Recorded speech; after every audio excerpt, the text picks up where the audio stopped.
उस बात के अंदर भी 1 सेकंड के लिए भी आपने खाने का जिक्र ही नहीं किया। ठीक बिल्कुल है, सर, बिल्कुल। क्योंकि हालांकि हालांकि हालांकि बेसिक रीजन जो होता है हमारा किसी रेस्टोरेंट में जाने का, वो होता तो खाना खाना ही है ना। लेकिन हम सर एक नेट जी जी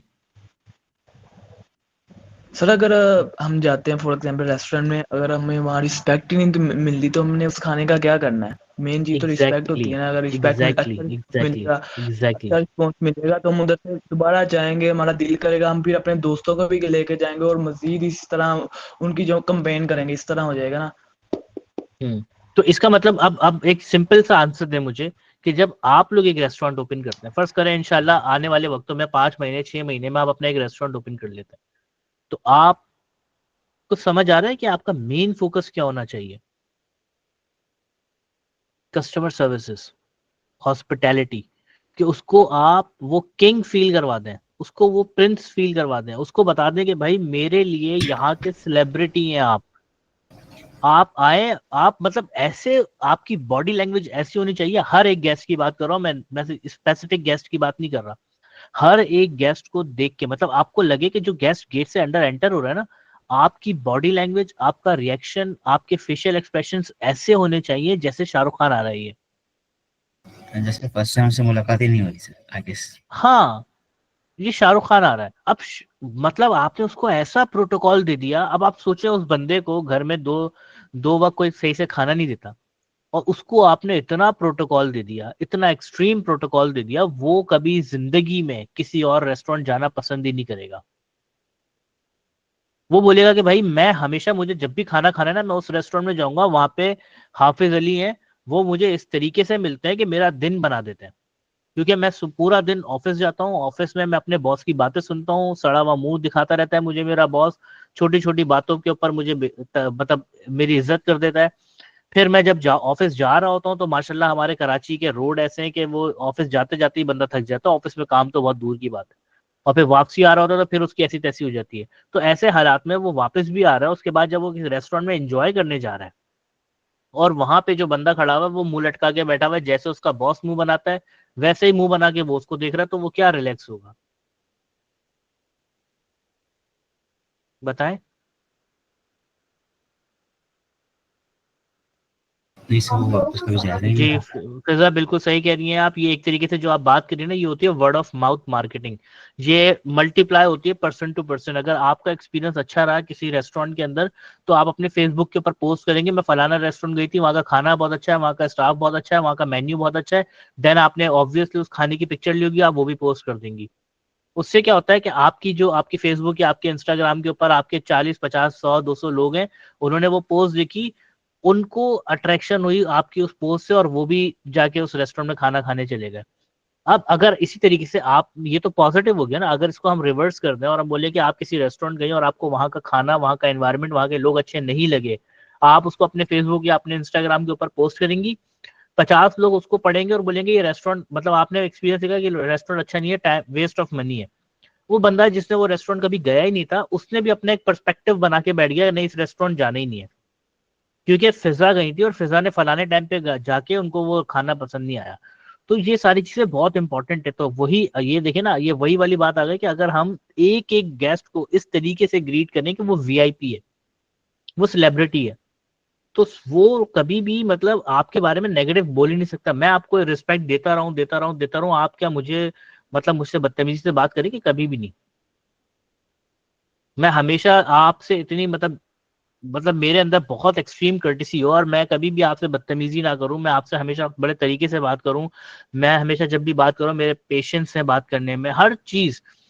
तो अगर मैं कोई गलत बात भी कर दूंगा ना कभी मिस्टेकनली, तो आप उसके ऊपर अग्रेसिव नहीं होंगे, और आप हमेशा क्या करेंगे, अब आप बोलेंगे यार ये इतनी रिस्पेक्ट देता है मुझे, अब मैं इसको कैसे इस तरीके से मतलब ये कर सकता हूँ। सिमिलरली इसी तरह रेस्टोरेंट के अंदर होता है कि जब देखें, अब आप सोचें कि आप रेस्टोरेंट के अंदर एंटर हो रहे हैं, एक एक गेस्ट जैसे दानिश है, दानिश ने आपको दूर से ही देख लिया, दानिश भागते हुए आपके पास गए, दानिश के चेहरे के ऊपर एक बहुत बड़ी स्माइल है, और उन्होंने आपको वहां से वेलकम किया, बहुत प्रोटोकॉल के साथ जाके चेयर के ऊपर बिठा दिया। फिर मेन्यू प्रेजेंट किया, मेन्यू प्रेजेंट इस तरीके से किया कि अपने रेस्टोरेंट की एक एक स्पेशलिटी इन्होंने डिस्क्राइब कर दी कि सर ये भी अच्छा है, ये भी अच्छा है, ये भी अच्छा है। अगर आप मुझसे पूछें आपको ये वाला खाना पसंद आएगा, XYZ, बहुत अच्छे तरीके से इन्होंने मेन्यू गाइड कर दिया। उसके बाद जब वो खाना आ रहा है तो दानिश ने बहुत अच्छे तरीके से सर्व भी कर दिया। अगर वो खाने के अंदर कुछ कमी है ना, मतलब टेस्ट अच्छा नहीं है, ठंडा है, या सॉल्टी ज्यादा हो रहा है, या स्पाइसी ज्यादा हो रहा है, जो आपका गेस्ट है ना वो बोलेगा कि दानिश ने इतने अच्छे तरीके से मुझसे बात की, मुझे इतनी रिस्पेक्ट दी, मुझे इतना प्रोटोकॉल दिया, मेरे मतलब अपने काम छोड़ छोड़ के भाग भाग के मेरे सारे काम किए, अब मैं इसको ये बोलूंगा खाना अच्छा नहीं है तो इसका दिल टूट जाएगा। तो वो इस चीज के अंदर वो इस चीज को इग्नोर कर देगा कि खाने के अंदर कुछ ना कुछ कमी है। और उसके बाद कभी वो अपनी फैमिली के साथ आ रहा होगा ना, तो वो बोलेगा कि नहीं मुझे तो फलाने रेस्टोरेंट जाऊंगा मैं, क्योंकि आपको पता है कि अब मेरी फैमिली जा रही है और आपको पता है कि वहां दानिश होता है और दानिश बहुत अच्छे तरीके से आपको ग्रीट करता है। तो अब आप एलिमिनेट कर देंगे बाकी रेस्टोरेंट्स को और आप उसी रेस्टोरेंट के अंदर जाएंगे। अच्छा, ये मैं क्यों बात कर रहा हूँ ये वाली, इसकी रीजन है, आप अब जिस एरिया में भी रहते हो, आपके एरिया में 110% मैं बोल सकता हूँ कि आप अपने एरिया से निकलें और 1 किलोमीटर या 2 किलोमीटर की सराउंडिंग के अंदर जरा घूम के देखें, 100-200 रेस्टोरेंट दिख जाएंगे आपको, जिसके अंदर 50-60 होंगे बर्गर वाले, 15-20 होंगे आपके पिज्जा वाले, 4-5 होंगे आपके कढ़ाई वाले, 2-3 होंगे आपके बारबेक्यू वाले। 110% यही है। ऐसा है? जी सर ऐसे ही। ऐसा है। तो अब मुझे बताएं कि आप समझे अपने घर से निकले 1,000 रुपए लेके, कि आपने भाई बर्गर खाना है, तो आपके एरिया के अंदर ही 50 रेस्टोरेंट है जो बर्गर बेच रहे हैं, आपको एक बर्गर चाहिए, तो इसका मतलब आप किसी उन 50 में से किसी एक रेस्टोरेंट में जाएंगे और बर्गर खा लेंगे और 49 रेस्टोरेंट्स को इग्नोर कर देंगे। ऐसा ही है। तो जी सर। सोचिए कंपटीशन कितना बढ़ गया। खाना तो 50 के 50 बेच रहे हैं ना, मतलब जो बर्गर है वो 50 के 50 रेस्टोरेंट ऑफर कर रहे हैं, आपने उस एक रेस्टोरेंट को क्यों चूज किया होगा? या अगर आप करते होंगे, अगर आप एक एक रेस्टोरेंट में रेगुलर जाते हैं तो किस रीजन की वजह से जाते हैं? क्योंकि सर उस रेस्टोरेंट की क्वालिटी दूसरों से बेटर होती है। ठीक है, माइट बी पॉसिबल कि आपको ऐसा लगता हो कि वो रेस्टोरेंट जो है वो 15 मिनट के अंदर मुझे बर्गर दे देता है, बाकी रेस्टोरेंट 20-25-30 मिनट लगाते हैं। माइट बी पॉसिबल कि आप बोलते हैं जी सुमैया,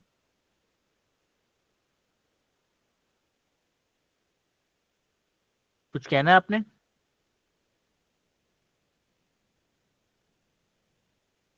अच्छा जी, माइट बी पॉसिबल आपको लगता हो कि वो जो रेस्टोरेंट वाला है उसको पता है कि मेरे टेस्ट बर्ड्स क्या है, मुझे किस टाइप का बर्गर पसंद है, सर्विस अच्छी होती है बिल्कुल। ठीक है कि भाई मैं जाता हूँ, समझे कि मैं मुइज के पास जाता हूँ और मुइज को ऑलरेडी पता है कि दानिश किस तरीके का बर्गर खाता है, कि भाई स्पाइसी होगा या नहीं होगा, केचप होगा नहीं होगा। क्योंकि समटाइम्स क्या होता है, मैं एक रेस्टोरेंट में गया और मैंने उसको बोला भाई मुझे जिंगर देते हैं, जिंगर के अंदर ज्यादातर लोग मायोनीज डालते हैं। मैंने बोला मुइज मुझे जो जिंगर बर्गर है ना उसके अंदर आप मायोनीज भी डालें लेकिन मुझे चिली गार्लिक साथ डाल के दें। एक बार मैंने मुइज को बता दिया।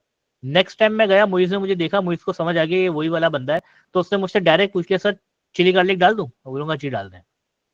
तीसरी बार जब मैं जाऊंगा ना तो मुझे को पता होगा कि मैं किस टाइप का बर्गर खाता हूँ, तो वो बगैर पूछे मुझे आराम से मेरा बर्गर बना के दे देंगे और मैं लेके चले आऊंगा। तो समटाइम्स ये चीजें भी मैटर करती है और ये कस्टमर सर्विसेज के अंदर ही आती है। ठीक है, फिर अब हम बात कर लेते हैं आगे इसको फर्दर डिटेल में। जी हाफिज हुसैन। सर मेरा एक क्वेश्चन है आपसे। जी सर फॉर एग्जांपल मैं फ्यूचर में अपना रेस्टोरेंट ओपन करना चाहता हूँ। एक सक्सेसफुल रेस्टोरेंट ओपन करने के लिए मुझे क्या प्लानिंग क्या करना होगा कि ये रेस्टोरेंट जो है ना 100% अश्योरिटी के साथ कामयाब है? उसके लिए क्या एक्टिविटीज, क्या मुझे क्या हायरिंग वगैरह, ये सारा कुछ फिजिबिलिटी यानी कि प्रॉपर फिजिबिलिटी प्लान। इसके लिए आप हमारे पास एक डिप्लोमा है हम जो करवाते हैं 6 मंथ का रेस्टोरेंट मैनेजमेंट का। अभी हमारे पास दानिश मौजूद है, हमारे एक स्टूडेंट उसी बैच के, ये भी थोड़ा आपको गाइड कर सकते हैं। दानिश थोड़ा बता दें भाई क्या फायदा है, कैसे पता चलेगा आप कैसे रेस्टोरेंट ओपन करेंगे? सर हम रिक्वेस्ट किया, क्वेश्चन किया, सॉरी सर। इन्होंने क्वेश्चन मैं किया अभी है कि मुझे मैं 6 मंथ्स हो गए और मैं अपने प्रोजेक्ट के ऊपर काम कर रहा हूँ। ठीक है। अनकरीब इसको हम जैसे हमारा कोर्स कंप्लीट हो जाएगा, हम प्रोजेक्ट सर की तरफ से 100% मुझे उम्मीद है कि सर की तरफ से वो प्रोजेक्ट जो है मेरा कामयाब होगा। डेफिनेटली वो मुझे सारी वर्किंग करने के बाद फिर मुझे अंदाज़ा हो जाएगा कि मैं अपना रेस्टोरेंट किस एरिया में, किस जगह पे, कैसे लोगों के साथ मिलके उसको ओपन कर सकता हूँ। एग्जैक्टली अच्छा, अब मैं आपको थोड़ा सा गाइड कर देता हूँ। वो हम क्या करते हैं, हमारे जो रेस्टोरेंट मैनेजमेंट का प्रोग्राम है उसके अंदर हम, जो आपका सवाल है ना, हम वही सारी चीजें बताते हैं। सबसे पहले तो हम आपको ये बताएंगे कि भाई ये इंडस्ट्री है कैसे, रेस्टोरेंट रन कैसे होता है। देन उसके बाद हम पूरा प्रोजेक्ट बनवाते हैं। मैं अपने हर स्टूडेंट से एक प्रोजेक्ट बनवाता हूँ। उस प्रोजेक्ट के अंदर ये होता है कि भाई जो भी आपके दिमाग में एक आइडिया होगा मेरे रेस्टोरेंट का, भाई मुझे एक पिज्जा का रेस्टोरेंट बनाना है मुझे, या एक बर्गर का रेस्टोरेंट बनाना है मुझे, पाकिस्तानी रेस्टोरेंट बनाना है मुझे, चाइनीज रेस्टोरेंट बनाना है, मैं आपसे पूरा वो रेस्टोरेंट फिजिकली नहीं लेकिन ऑन पेपर आपसे बनवाता हूँ। जिसके अंदर हम सिलेक्ट करते हैं कि भाई जैसे आपने बोला ना कि मैं लोग कैसे हायर करूंगा, तो पूरा एक स्ट्रक्चर, एक तरीकेकार होता है उसके अंदर कि किस तरीके से हायरिंग की जाती है, किन चीज़ों को कंसिडर किया जाता है हायरिंग के टाइम, वो उसके ऊपर हम सारी चीज़ें हम रिसर्च करते हैं। देन उसके बाद जब एक रेस्टोरेंट बनने जा रहा होता है तो उसका मेन्यू सिलेक्ट होता है सबसे पहले। तो मेन्यू सिलेक्ट हो गया, मेन्यू सिलेक्ट होने के बाद उसकी फूड कॉस्टिंग होती है कि भाई वो जो हम चीज़ बना रहे हैं, जैसे हम एक बर्गर बेच रहे हैं 500 रुपए का, तो वो बर्गर 500 रुपए का तो हम कस्टमर को बेच रहे हैं ना, हमें कितने का पड़ रहा है। अभी अनफॉर्चुनेटली ज्यादातर रेस्टोरेंट्स के अंदर ये होता है कि अंदाजे के ऊपर काम होता है, और मैं बिल्कुल इस चीज को प्रेफर नहीं करता। मैं हमेशा बात करता हूँ कैलकुलेशंस के ऊपर। तो मैं अपने स्टूडेंट्स को एक्यूरेट कैलकुलेशंस सिखाता हूँ कि भाई एक बर्गर जब आप बनाते हैं तो वो आपको एक्यूरेटली कितने रुपए का पड़ेगा। देन उसकी फिर ब्रेक इवन बनता है, देन उसकी अर्न वैल्यू मैनेजमेंट बनती है, देन उसकी फिर आपकी फिजिबिलिटी रिपोर्ट बनती है। तो वो कर आके पूरा एक जब आपका 6 मंथ कंप्लीट होते हैं तो आप अपना जो रेस्टोरेंट बनाने जा रहे होते हैं इन फ्यूचर, वो आप ऑलरेडी पेपर के ऊपर बना चुके होते हैं, और सिर्फ एग्जीक्यूशन करनी होती है आपको, जगह लेके ये सारी चीजें, तो वो बहुत ईजी हो जाता है। जी हाफिज अली हुसैन। सर मैं अपना थोड़ा सा जो है ना असाइनमेंट आपसे शेयर करना चाहता हूँ, आप थोड़ा सा प्लीज़ मुझे उसके अंदर से गाइड कर दीजिएगा। जी वो फिर आप एक काम करिएगा कि इस वर्कशॉप के बाद अलग से मुझसे आप बात कर लीजिएगा, मैं इंशाल्लाह फिर आपको हेल्प आउट कर दूंगा उसके अंदर। सर प्लीज़ अपना कॉन्टैक्ट। ठीक है, कोई इशू नहीं। आप जी वही नंबर है हमारा, आप उसके ऊपर कांटेक्ट करें, इंशाल्लाह आपको जो भी क्यूरीज होंगी वो सारी चीज़ें हम रिजॉल्व कर देंगे। अच्छा, अब हम आ जाते हैं दोबारा अपने टॉपिक के ऊपर, और अब हम इसके अंदर बात करते हैं। हमने ब्रेनस्टॉर्मिंग कर ली हॉस्पिटैलिटी के बारे में कि ये इंडस्ट्री है क्या। अब इसके अंदर हम बात करते हैं सबसे मेन चीज, जो मेन टॉपिक हमारा, वो है हमारा travel and tourism, tourism industry. अब देखें, जैसे एक अम्ब्रेला होती है, अम्ब्रेला आप लोगों ने देखी होगी ना, जो बारिश में लोग निकाल लेते हैं बारिश से बचने के लिए। उसका शेप अगर आप देखें तो उसका शेप किस तरीके से होता है, वो एक इस तरीके से छाता होता है, वो पूरा खुला हुआ होता है, उसके डिफरेंट ब्रांचेस बनी हुई होती है जो आपको कवर कर रही होती हैं। जो ट्रैवल एंड टूरिज्म है ना, वो उसका टॉप है, उस अम्ब्रेला का टॉप है। और फिर बाकी उसकी ब्रांचेस जो निकल रही हैं, उस ब्रांचेस के अंदर फिर आपके होटल्स आ जाते हैं। एक ब्रांच होटल है, एक ब्रांच रेस्टोरेंट है, एक ब्रांच आपकी बैंक्वेट्स हैं, एक ब्रांच आपकी बुफेज हैं, एक ब्रांच आपकी रिटेल शॉप्स हैं, एक ब्रांच आपकी आपकी कह लें करिकुलर एक्टिविटीज हैं, एक आपकी जो ब्रांच है वो आपकी डिफरेंट करिकुलम एक्टिविटीज है। तो मतलब वो एक अम्ब्रेला टर्म है जो आपकी ट्रैवल एंड टूरिज्म है। अब उसी को हम देखते हुए बोल रहे हैं कि जब टूरिज्म होगा ना, तो देखें, जब टूरिज्म का मतलब क्या होता है, एक इंसान एक जगह से दूसरी जगह जा रहा है, या एक मुल्क से दूसरे मुल्क जा रहा है, या एक शहर से दूसरे शहर जा रहा है। जब ट्रैवल एंड टूरिज्म होगा तभी आपको होटल की जरूरत पड़ेगी। जैसे फर्ज करें कराची से अभी कितने लोग हैं, मेरे ख्याल से जितने भी क्लास के अंदर ज्यादातर कराची के हैं। कराची में रहते हुए मुझे एक बात बताएं, काशान आप बताएं, कराची में रहते हुए आप कितनी बार मोवेनपेक या अवारी या शेरेटन या रमादा या मैरियट आप रहने गए?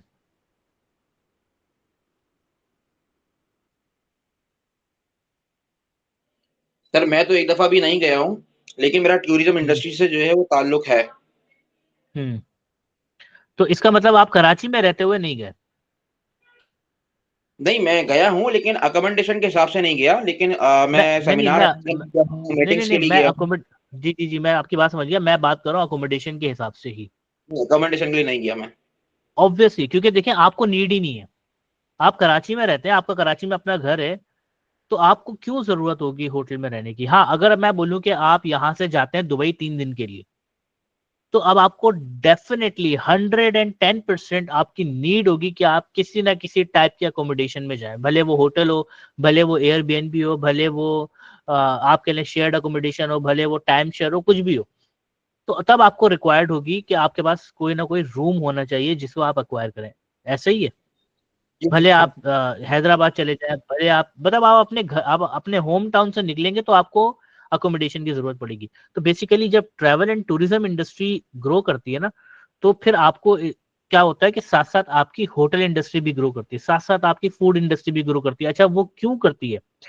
उसके लिए हम एक मैं आपको बता देता हूँ कि इसका रीजन क्या है।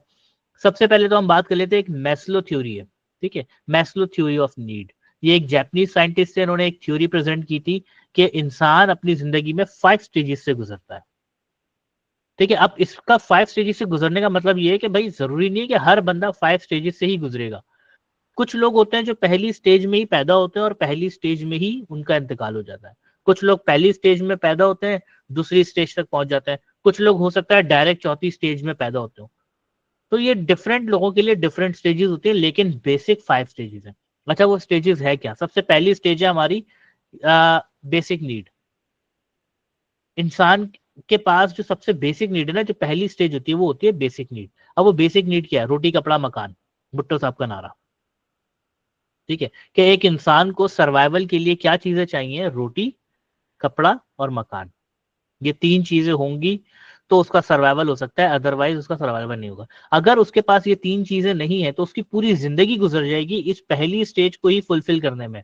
और अगर उसकी पहली स्टेज ही कंप्लीट नहीं हो पा रही, उसको फर्क ही नहीं पड़ता मुल्क का प्राइम मिनिस्टर कौन है, उसको फर्क ही नहीं पड़ता कि पाकिस्तान वर्ल्ड कप जीत रहा है या नहीं जीत रहा, उसको फर्क ही नहीं पड़ता कि इंडिया चांद पे पहुंच गया, ठीक है। क्योंकि वो अपनी बेसिक नीड के अंदर ही फंसा हुआ है। उसने सुबह का नाश्ता किया है, उसको ये पता ही नहीं कि मुझे दोपहर में खाना मिलेगा या नहीं मिलेगा। तो उसकी पूरी जो जिंदगी है ना, वो उस एक ही स्टेज के ऊपर रिवॉल्व करती रहेगी कि भाई मुझे सुबह का खाना मिल गया, अब मेरी जो स्ट्रगल है वो दोपहर के खाने की है। दोपहर का खाना खा लिया, अब मेरी स्ट्रगल है रात के खाने की। अब मैंने रात का खाना खा लिया, अब मेरी स्ट्रगल है मैं रहूं कहाँ, सोऊं कहाँ, क्योंकि सोने के लिए तो जगह चाहिए कोई। तो ये पहली स्टेज के ऊपर ही रिवॉल्व करता रहेगा। जब उसकी वो पहली स्टेज कंप्लीट हो जाती है, देन वो मूव ऑन कर जाता है अपनी सेकेंड स्टेज के ऊपर, जिसका नाम है सेफ्टी एंड सिक्योरिटी। अगर आपके पास घर नहीं है, आपके पास रहने को मतलब घर नहीं है, खाने को खाना नहीं है और पहनने को कपड़े नहीं, मैं आपको किसी भी एरिया के अंदर ऑफर करूंगा ना कि भाई लियारी में चले जाओ, मैं आपको घर भी दे रहा हूँ, खाना भी दे रहा हूँ, आप सोचेंगे ही नहीं एक सेकंड के लिए भी, आप बोलेंगे ठीक है मुझे भेज दें आप, एटलीस्ट मुझे घर तो मिल रहा है, एटलीस्ट मुझे खाना तो मिल रहा है, एटलीस्ट मुझे पहनने के लिए कपड़े तो मिल रहे हैं। लेकिन जब आपके पास ये रिक्वायरमेंट कंप्लीट हो जाती है, आप थोड़ा स्टेबल हो जाते हैं, तो देन फौरन आपके दिमाग में आता है कि भाई मैं लियारी में क्यों रह रहा हूँ, मुझे तो गुलशन में जाना चाहिए, मुझे तो जौहर जाना चाहिए, मुझे तो डिफेंस जाना चाहिए, वहां पे सेफ्टी एंड सिक्योरिटी है, वहाँ के हालात अच्छे हैं, वहाँ के लोग अच्छे हैं। यहाँ पे तो हर आए दिन लड़ाई झगड़े होते रहते हैं। ये एक ह्यूमन फिनोमेना है कि जब उसके पास थोड़े रिसोर्सेज आ जाते हैं तो वो फिर सेफ्टी एंड सिक्योरिटी को प्रेफरेंस देना शुरू कर देता है। जैसे पाकिस्तान की एग्जाम्पल ले लेना, अभी हम सब पाकिस्तान में रह रहे हैं। अब हर बंदा यही बोलता है पाकिस्तान के हालात बहुत खराब है, पाकिस्तान के हालात बहुत खराब है, लॉ एंड ऑर्डर नहीं है, ये नहीं है, वो नहीं है। आप लोग पाकिस्तान रह रहे हैं, जिस दिन आपके पास किसी और कंट्री का वीजा आएगा आप क्या करेंगे? ऑफिस 1 मिनट नहीं लगाएंगे आप यहाँ इस मुल्क से भागने में। आप बोलेंगे भाई रहना ही नहीं है पाकिस्तान। उसके बाद जब आप पाकिस्तान आएंगे ना 4-5 साल बाद, तो आप बोलेंगे भाई वो मिनरल वाटर मंगवा दे मेरे लिए, मैं ये वाला पानी पीऊंगा मेरा पेट खराब हो जाएगा। फिर आप जब रोड पे निकलेंगे आप बोलेंगे नहीं मैं बाहर नहीं जा सकता, यहाँ पे डस्ट बहुत ज्यादा है, पोल्यूशन बहुत ज्यादा है इस कंट्री के अंदर। पॉइंट समझ आ रहा है आपको? कि जैसे ही आपकी स्टेज क्रॉस होती है तो आप दूसरी स्टेज की तरफ भागना शुरू कर देते हैं। फिर जब आपके पास रोटी कपड़ा मकान भी है, मतलब आपकी बेसिक नीड पूरी हो गई, आपके पास सेफ्टी एंड सिक्योरिटी आ गई, अब आप आ जाएंगे अपने थर्ड स्टेज के ऊपर। और वो थर्ड स्टेज आपकी आती है लव एंड अफेक्शन।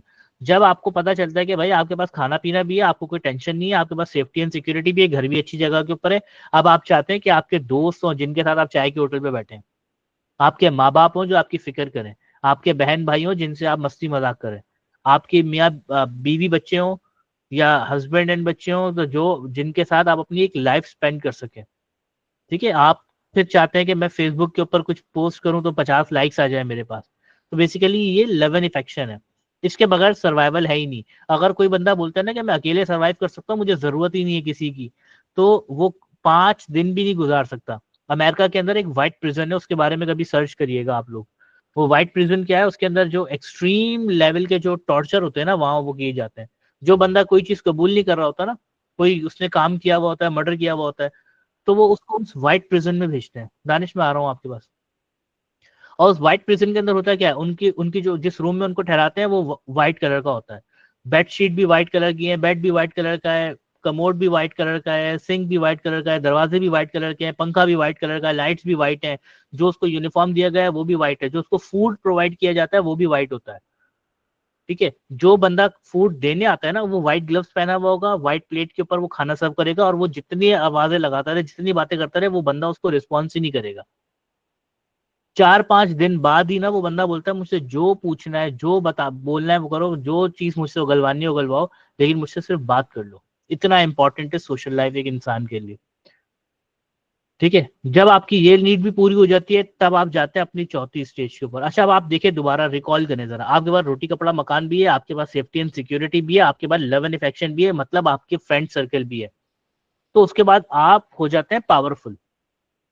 तो फिर आप जाते हैं अपनी चौथी स्टेज के ऊपर, जिसका नाम है सेल्फ स्टीम। अना कह लें आप, मुझे जानता है मैं कौन हूं, ये आपने बहुत पाकिस्तान में सुना होगा। ठीक है, किसी वीगो वाले को टक्कर लगा दें, या वैसे ही गली में शोर कर लें, खड़े होकर क्रिकेट खेल लें, वहीं से खिड़की से आवाज आएगी तुम यहाँ से जाओ, तुम्हें पता नहीं है मैं कौन हूँ। तो वो वाली जो स्टेज होती है ना, वो होती है सेल्फ स्टीम, जिसके अंदर आपके पास कुछ चेंज करने की पावर होती है। और देन हमारे पास आती है लास्ट स्टेज, जिसे हम कहते हैं सेल्फ एक्चुअलाइजेशन। इस स्टेज के ऊपर बहुत कम लोग जाते हैं, और वो स्टेज होती है जहां पे आपको पता चलता है कि इस दुनिया में आपके आने का मकसद क्या है। पाकिस्तान में अगर हम बात करें सेल्फ एक्चुअलाइजेशन की, तो सेल्फ एक्चुअलाइजेशन के अंदर मेरे पास एक ही नाम आता है दिमाग में, अब्दुल सत्तार ईदी, जिनके पास आपकी बेसिक नीड भी थी, रोटी कपड़ा मकान था उनके पास, सेफ्टी एंड सिक्योरिटी भी थी उनके पास, फ्रेंड्स एंड फैमिली मतलब उनका सोशल सर्कल भी बहुत बड़ा था, वो कुछ चेंज करने की पावर भी रखते थे। उसके बाद वो ह्यूमैनिटी के लिए काम करते थे। उसके बाद उनको रियलाइज हुआ कि मेरा इस दुनिया में आने का मकसद क्या है, इंसानियत के लिए काम करना, खिदमत करना लोगों की। ठीक है, तो अब आप बात कर रहे हैं, जब हम बात कर रहे हैं ना होटल इंडस्ट्री की, हम बात कर रहे हैं रेस्टोरेंट इंडस्ट्री की, हम बात कर रहे हैं हॉस्पिटैलिटी इंडस्ट्री की, जो आपकी शुरू की 3 स्टेजेस है ना, वो 3 स्टेजेस के ऊपर वर्क करता है आपका ये हॉस्पिटैलिटी इंडस्ट्री। रोटी कपड़ा मकान, safety and security, and love and affection. इन 3 चीजों के ऊपर वर्क करता है। सोचिए कितनी इंपॉर्टेंट, जो कोर इंसान के सर्वाइवल के लिए जो स्टेजेस हैं, शुरू की 3 स्टेजेस, उन स्टेजेस के ऊपर ये बिजनेस कर रहे हैं आप। तो समझ आ रहा है आपको कितना सेंसिटिव टॉपिक है और कितना सेंसिटिव ये इंडस्ट्री है। तो कितने प्रोफेशनल लोग होने चाहिए यहाँ पे। लेकिन अनफॉर्चुनेटली पाकिस्तान की किस्मत ऐसी है कि हमने इस इंडस्ट्री को बहुत ही ज्यादा, मतलब कह रहे हैं, अनप्रोफेशनल बना दिया है। क्योंकि हम हमारी इंडस्ट्री के अंदर हम उसको हायर कर लेते हैं जिसको कोई और हायर नहीं करता। अफसोस के साथ आप जाएं किसी रेस्टोरेंट में और आप एक सर्वे करें और वहां के जाके रेस्टोरेंट मैनेजर की एजुकेशन पूछें, तो वो आपको मैक्सिमम मैक्सिमम वो इंटर करा हुआ होगा या मैट्रिक किया हुआ होगा। मेजोरिटी की बात कर रहा हूं मैं। और आप जाएं जरा दुबई, आप जाएं जरा इंडिया, आप जाएं जरा श्रीलंका, आप जाएं जरा इवन बांग्लादेश चले जाएं, आप जाएं कनाडा, आप जाएं ऑस्ट्रेलिया, वहां के एक रेस्टोरेंट मैनेजर को पकड़े, उससे पूछे भाई क्या एजुकेशन है आपकी, तो बताएगा मैंने कस्टमर सर्विसेज के अंदर मास्टर्स किया हुआ है, मैंने होटल मैनेजमेंट के अंदर मास्टर्स किया हुआ है, मैंने फलाने कस्टमर सर्विस रिलेटेड फील्ड के अंदर मैंने पीएचडी किया हुआ है। ऐसे ऐसे लोग आपको मिलेंगे वहां। तो फिर आप कंपैरिजन करें जरा एक छोटा सा, और आप मुझे बताएं कि क्या लेवल ऑफ सर्विसेज वो दे रहे होंगे और क्या लेवल ऑफ सर्विस हमारे पाकिस्तान के अंदर दी जा रही होंगी। जी काशान। सर मैं ये कहता असल में हमारे पाकिस्तान के ना सबसे बड़ा अलमिया ये है कि इस इंडस्ट्री की अवेयरनेस ही नहीं है। ठीक है, जब किसी चीज की अवेयरनेस होती है ना, तो उसको लोग पिक भी करते हैं, पसंद भी करते हैं, और लोग जाने के लिए इंटरेस्ट भी शो करते हैं। अब मसला यहाँ पर ये है कि यहाँ पर लोग समझते हैं कि जी मीडिया साइंस में बहुत स्कोप है, तो लोग वहां पर चले जाते हैं। लोग समझते हैं यार इंजीनियरिंग के अंदर बहुत स्कोप है, इलेक्ट्रिकल इंजीनियर, कोई सिविल इंजीनियर, तो कोई सॉफ्टवेयर इंजीनियर। मतलब ये कि हॉस्पिटैलिटी की जो एक इंडस्ट्री है उसका ज्यादातर लोगों को तो पता ही नहीं है। जी वर्दा, पहली स्टेज है सेफ्टी एंड सिक्योरिटी, सॉरी पहली स्टेज है आपकी बेसिक नीड, जो है रोटी कपड़ा मकान, जिसे हम बेसिक नीड कहते हैं। दूसरी स्टेज है आपकी सेफ्टी एंड सिक्योरिटी, तीसरी स्टेज है आपकी लव एंड अफेक्शन, चौथी स्टेज है सेल्फ स्टीम, और पांचवी स्टेज है आपकी सेल्फ एक्चुअलाइजेशन। अच्छा जी काशान, बिल्कुल 100% मैं आपकी बात से एग्री करूंगा। उसकी रीजन है, अभी तो चले आप 2025 के अंदर खड़े हैं, ठीक है, 2025 में फिर अवेयरनेस आ गई है लोगों के अंदर। मैंने 2013 के अंदर डिप्लोमा किया था होटल मैनेजमेंट का, और जो बातें मैं सुनता था ना अपने रिलेटिव से, अपने रिश्तेदारों से, कि ये क्या कर रहे हो तुम, मतलब नाई बनना है तुम्हें। मतलब नाई एक पंजाब साइड के ऊपर एक वो बंदा होता है जो दिन में बाल काटता है और रात में लोगों के शादियां होती है तो वहाँ खाने पकाता है। तो वो लोग मुझे, मेरे रिलेटिव मुझे बोलते थे क्या है तुम ये नाई बनोगे, अब यही काम रह गया था करने के लिए। और अक्सर ज्यादातर 50-60% लोग तो मुझे बोलते थे ये भी कोई पढ़ने की चीज है, इसमें पढ़ाई होती है। तो अब कहीं जाके इकरा यूनिवर्सिटी और बाकी डिफरेंट यूनिवर्सिटीज हैं, आपके हाशु ग्रुप है, तो ये डिग्री करवाना शुरू कर दिया इन लोगों ने होटल मैनेजमेंट के अंदर। हमने जब किया था तो सिर्फ डिप्लोमास होते थे, और वो डिप्लोमा भी क्या डिप्लोमा होते थे जिसके अंदर सिर्फ हमें डेफिनेशन पढ़ाई जाती थी कि हॉस्पिटैलिटी मैनेजमेंट क्या है, कस्टमर सर्विसेज क्या है, और डेफिनेशन पढ़ा के हमें एक डिप्लोमा पकड़ा के बोलते थे जाओ मार्केट के अंदर। और हम भी ये सोचते थे कि ये डिप्लोमा कर लिया है मैंने, मैं किसी भी रेस्टोरेंट के अंदर, किसी भी होटल के अंदर जाऊंगा तो मुझे तो डायरेक्ट वो बोलेंगे आप जीएम की सीट खाली, आगे बैठ जाए। और जब हम गए, हमने इंटरव्यू दिया, पहले इंटरव्यू में ही हमें पता चला कि हम कितने पानी में। फिर वो जो 13-14-15 साल की स्ट्रगल है, उसके बाद आज जाके समझ आया कि जो आने वाली यूथ है, जो अब लोग इस फील्ड को ज्वाइन करेंगे, उनके भले के लिए क्या किया जा सकता है, कैसे उनको हम एजुकेट कर सकते हैं कि जब आप इस इंडस्ट्री में जाएं तो आप रेडी होके जाएं। जैसे अभी मेरे ख्याल से हाफिज अली ने सवाल किया था कि मैं अपना एक रेस्टोरेंट ओपन करने जा रहा हूँ तो मुझे कैसे पता चलेगा कि वो उसके लिए क्या क्या चीजें करनी चाहिए। तो यही यही सवाल है कि वो एक ऐसा, हम लोगों ने तो स्पेशली हम हॉस्पिटैलिटी अलाइव की बात कर रहे हैं कि हमने एक ऐसा प्रोग्राम इनिशिएट किया है कि जिसके अंदर हम ईच एंड एवरीथिंग आप लोगों को पढ़ाते हैं, कैलकुलेशंस और सारी चीजें, ताकि जब आप लोग इस इंडस्ट्री में जाएं तो ऑटोमेटिकली आपको सारी चीजें पता हो।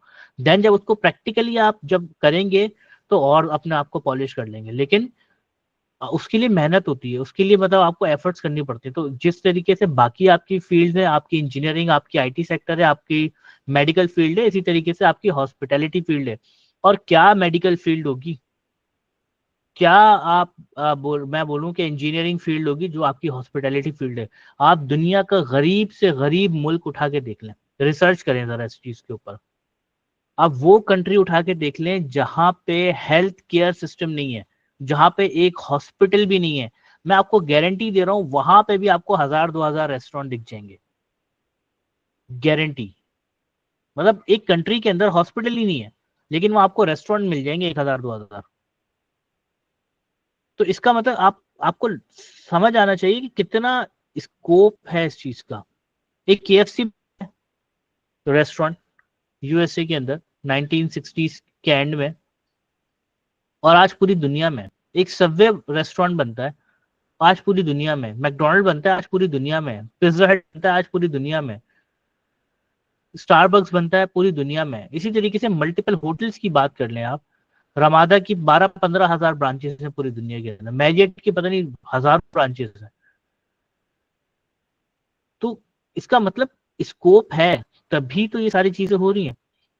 तो आपने क्या करना है, आपने अपने आप को इम्प्रूव करना है।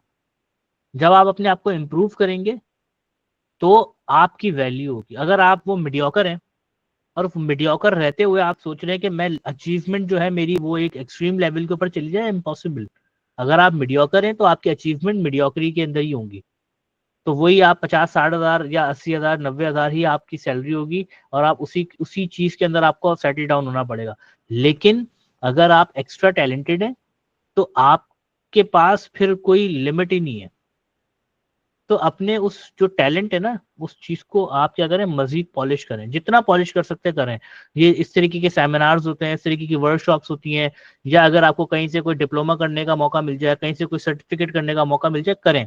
इसको टाइम वेस्ट ना समझें। अक्सर लोग क्या करते हैं, टाइम वेस्ट समझते हैं कि यार एजुकेशन फालतू है, पढ़ने में पढ़ाई में कुछ नहीं लगा। वो खास तौर पे हमारे जो सीनियर्स हैं, जो 50-60 साल 70 साल के हो चुके हैं, उनके पास जब आप जाते हैं ना कुछ सीखने, तो वो सबसे पहले एजुकेशन को बिल्कुल साइड पे फेंक देते हैं उठा के, कि हुनर होना चाहिए। ये होना चाहिए भाई, ऐसा कुछ भी नहीं है। आजकल वो आप देख रहे होंगे एक आजाद चाय वाला, आजकल फेसबुक वगैरह पे बड़ा दिखता है, जो कहता है डिग्रीज की वैल्यू नहीं है, अभी वही कोर्सेज बना के बैठ गए भाई साहब, वो कोर्सेज बेच रहे हैं। खैर आ जाए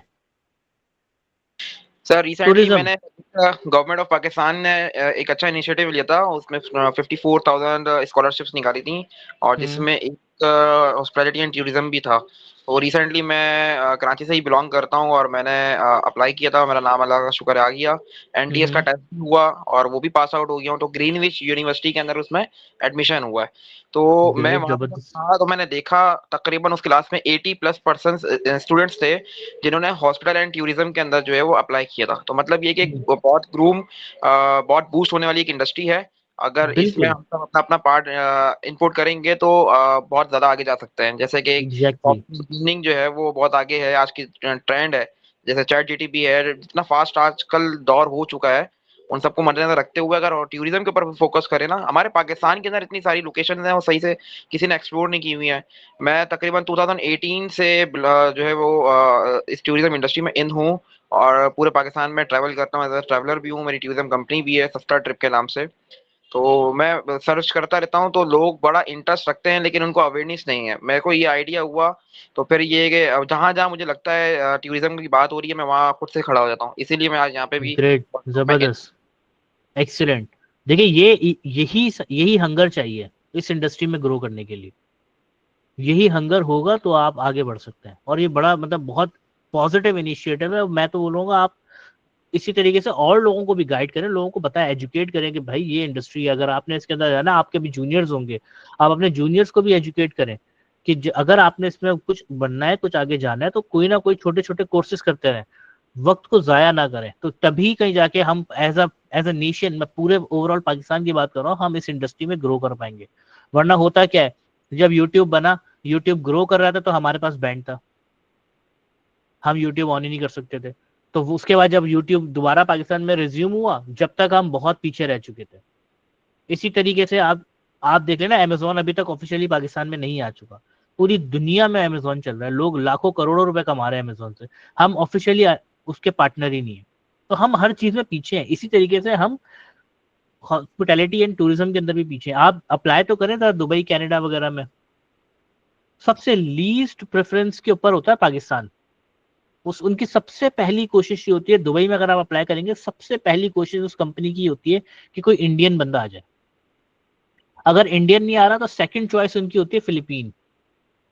अगर फिलीपीन और इंडियन दोनों अवेलेबल नहीं है तो वो बोलते हैं श्रीलंकन को बुला लो। अगर ये तीनों नहीं होते, बोलते हैं बांग्लादेशी को बुला लो। ये चारों नहीं होते, फिर वो बोलते हैं यार अब मजबूरी है, चलो पाकिस्तान वाले को बुला लो, लेकिन नखरे तो करेगा ही वो, काम तो उसको आता ही नहीं होगा, बातें वो बड़ी बड़ी करेगा। ये पर्सपेक्टिव है। तो हमें इस स्टीरियोटाइप को ब्रेक करना, और विदाउट एजुकेशन हम नहीं कर सकते ये ब्रेक। ठीक है, अच्छा अब टूरिज्म की बात कर लेते हैं। देखिए टूरिज्म का मैंने भी आपको बताया ना कि टूरिज्म क्या होता है, एक कंट्री से दूसरी कंट्री जाना या एक शहर से दूसरे शहर जाना। अगर हम इसकी क्लासिफिकेशन की बात करें या कैटेगरी की बात करें, तो दो टाइप के टूरिज्म होते हैं। एक होता है इनबाउंड, एक होता है आउटबाउंड। मैं इंटरनेशनल और डोमेस्टिक की बात नहीं कर रहा, मैं एक कंट्री से दूसरी कंट्री की बात नहीं कर रहा, मैं एक शहर से दूसरे शहर की बात नहीं कर रहा, मैं एक जनरल बात कर रहा हूँ कि इनबाउंड टूरिज्म क्या है। इनबाउंड टूरिज्म का मतलब क्या है, इनका मतलब आना। इसका मतलब अगर किसी और कंट्री से या किसी और शहर से कोई आपकी कंट्री या आपके शहर में आ रहा है, आपकी कंट्री में इन हो रहा है, फर्ज करें दुबई से कोई पाकिस्तान आ रहा है, तो वो इनबाउंड टूरिज्म के अंदर आएगा। इसी तरीके से पाकिस्तान से कोई दुबई जा रहा है, मतलब पाकिस्तान से जा रहा है, तो वो आउटबाउंड टूरिज्म होगा। पॉइंट समझ आ रहा है आपको इनबाउंड एंड आउटबाउंड का? जी जी जी, ये सर। डोमेस्टिक और इंटरनेशनल है। जी, अब क्या है, अगर कोई एक कंट्री से दूसरी कंट्री जा रहा है तो वो आउटबाउंड है, और वो अगर एक कंट्री से दूसरी कंट्री आ रहा है तो वो इनबाउंड टूरिज्म है। मैटर ऑफ पर्सपेक्टिव है सिंपली। अच्छा भाई, अब आ जाए एक और इंपॉर्टेंट टॉपिक के ऊपर, इंपॉर्टेंस ऑफ टूरिज्म।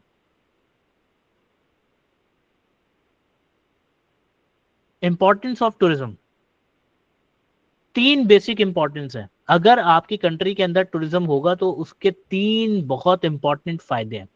अच्छा, अब इसको शुरू करने से पहले ना मैं आपसे एक बात पूछता हूँ कि आप न्यूज वगैरह तो अक्सर देखते होंगे, उस न्यूज में आपने हमेशा सारे पॉलिटिशियंस को या जो तज्जिया निगार होते हैं, जो भी मतलब वाइस पर्सन होते हैं, वो एक ही बात बोल रहे होते हैं, हमारे इस मुल्क के अंदर टूरिज्म नहीं है।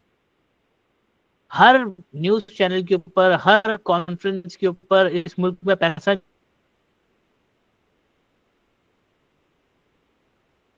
नहीं है, टूरिज्म नहीं हो रहा, ये मुल्क नहीं, टूरिज्म नहीं हो रहा, यहाँ पे ये टूरिज्म ऐसा हो गया। बाकी किसी और इंडस्ट्री के बारे में क्यों बात नहीं करते ये लोग? इसका मतलब सबसे इंपॉर्टेंट यही है, अगर वो इसी के बारे में बात कर रहे होते हैं। कभी आपने देखा है न्यूज चैनल्स वगैरह के ऊपर इस तरह की डिबेट?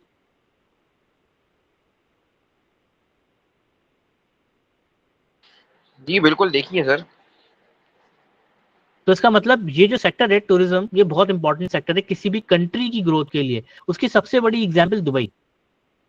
देखिए हर कंट्री का ना अपना एक प्रोडक्ट होता है जिसे वो बेचता है। जैसे आप भी एक जॉब करते हैं, हम भी एक जॉब करते हैं, कोई और भी एक, मतलब हर बंदा कोई ना कोई जॉब करता है अर्निंग के लिए। इसी तरह हर कंट्री भी जॉब करती है कुछ ना कुछ, हर कंट्री का भी कुछ ना कुछ बिजनेस या कुछ जॉब होती है जिसकी वजह से उसकी कंट्री चल रही होती है।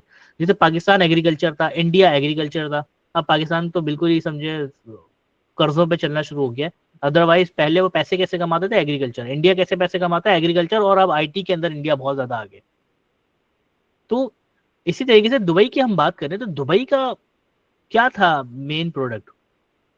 सर दुबई तो पहले ऑयल सेल करता था, फर्नेस ऑयल।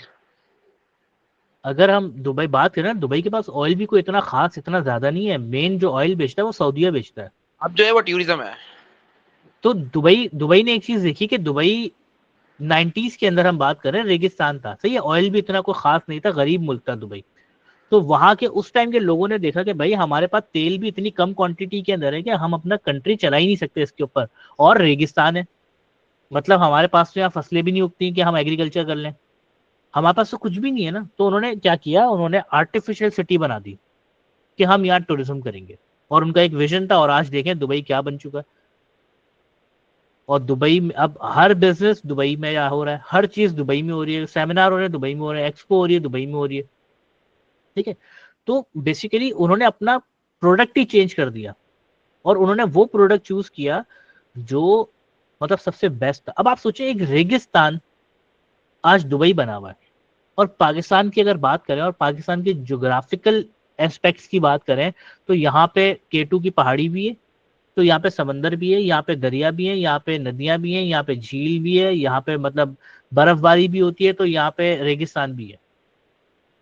ठीक है, एक ऐसा सेक्टर है पाकिस्तान, एक ऐसी जियोग्राफिकल प्लेसेस है पाकिस्तान के अंदर जो मतलब बहुत हर कंट्री के पास नहीं होती। मतलब किसी कंट्री के पास पहाड़ होंगे तो शायद वहां समंदर ना हो, अगर पहाड़ और समंदर होंगे तो वहां पे शायद बर्फबारी ना हो, अगर पहाड़ समंदर बर्फबारी होंगे तो शायद वहां दरिया ना हो। पाकिस्तान में तो हर चीज है जो एक्सप्लोर की जा सकती है। आप स्कर्दू की तरफ जाएं तो वहां का मौसम देखें, आप गिलगित की तरफ जाएं आप वहां का मौसम देखें, आप कश्मीर जाएं वहां की आप ग्रीनरी देखें, और आप कराची आए तो यहाँ की गंदगी देखें। तो मतलब हर जगह की एक स्पेशलिटी है ना। तो इसका मतलब यहाँ पे मतलब पाकिस्तान के अंदर अगर हम बात करें टूरिज्म की, तो बहुत ब्रॉडर वे के अंदर, बहुत एक्सट्रीम ब्रॉडर वे के अंदर आपके पास बेनिफिट्स है। अगर पाकिस्तान 90s के अंदर ये सोचता ना कि हमें टूरिज्म के ऊपर काम करना चाहिए, तो आज शायद हम अमेरिका को कर्जा दे रहे होते। मैं मजाक नहीं कर रहा। आज हमारे पास इतना पैसा होता है कि हम दूसरी कंट्रीज को बोलते हैं किसको कितना पैसा चाहिए बताओ, लेकिन हमने किया ही नहीं। उसकी रीजन अवेयरनेस, बिल्कुल। एजुकेशन। ठीक है, हमें पता ही नहीं है, हमें पता ही नहीं है कि टूरिज्म इंडस्ट्री भी होती है। आज तक लोगों को नहीं पता टूरिज्म इंडस्ट्री, इसके बारे में पढ़ाई की जा सकती है। टूरिस्ट जो पैकेजेस बनते हैं वो उसकी कैलकुलेशन होती है, उसकी पूरी फिजिबिलिटी बनती है, लोगों को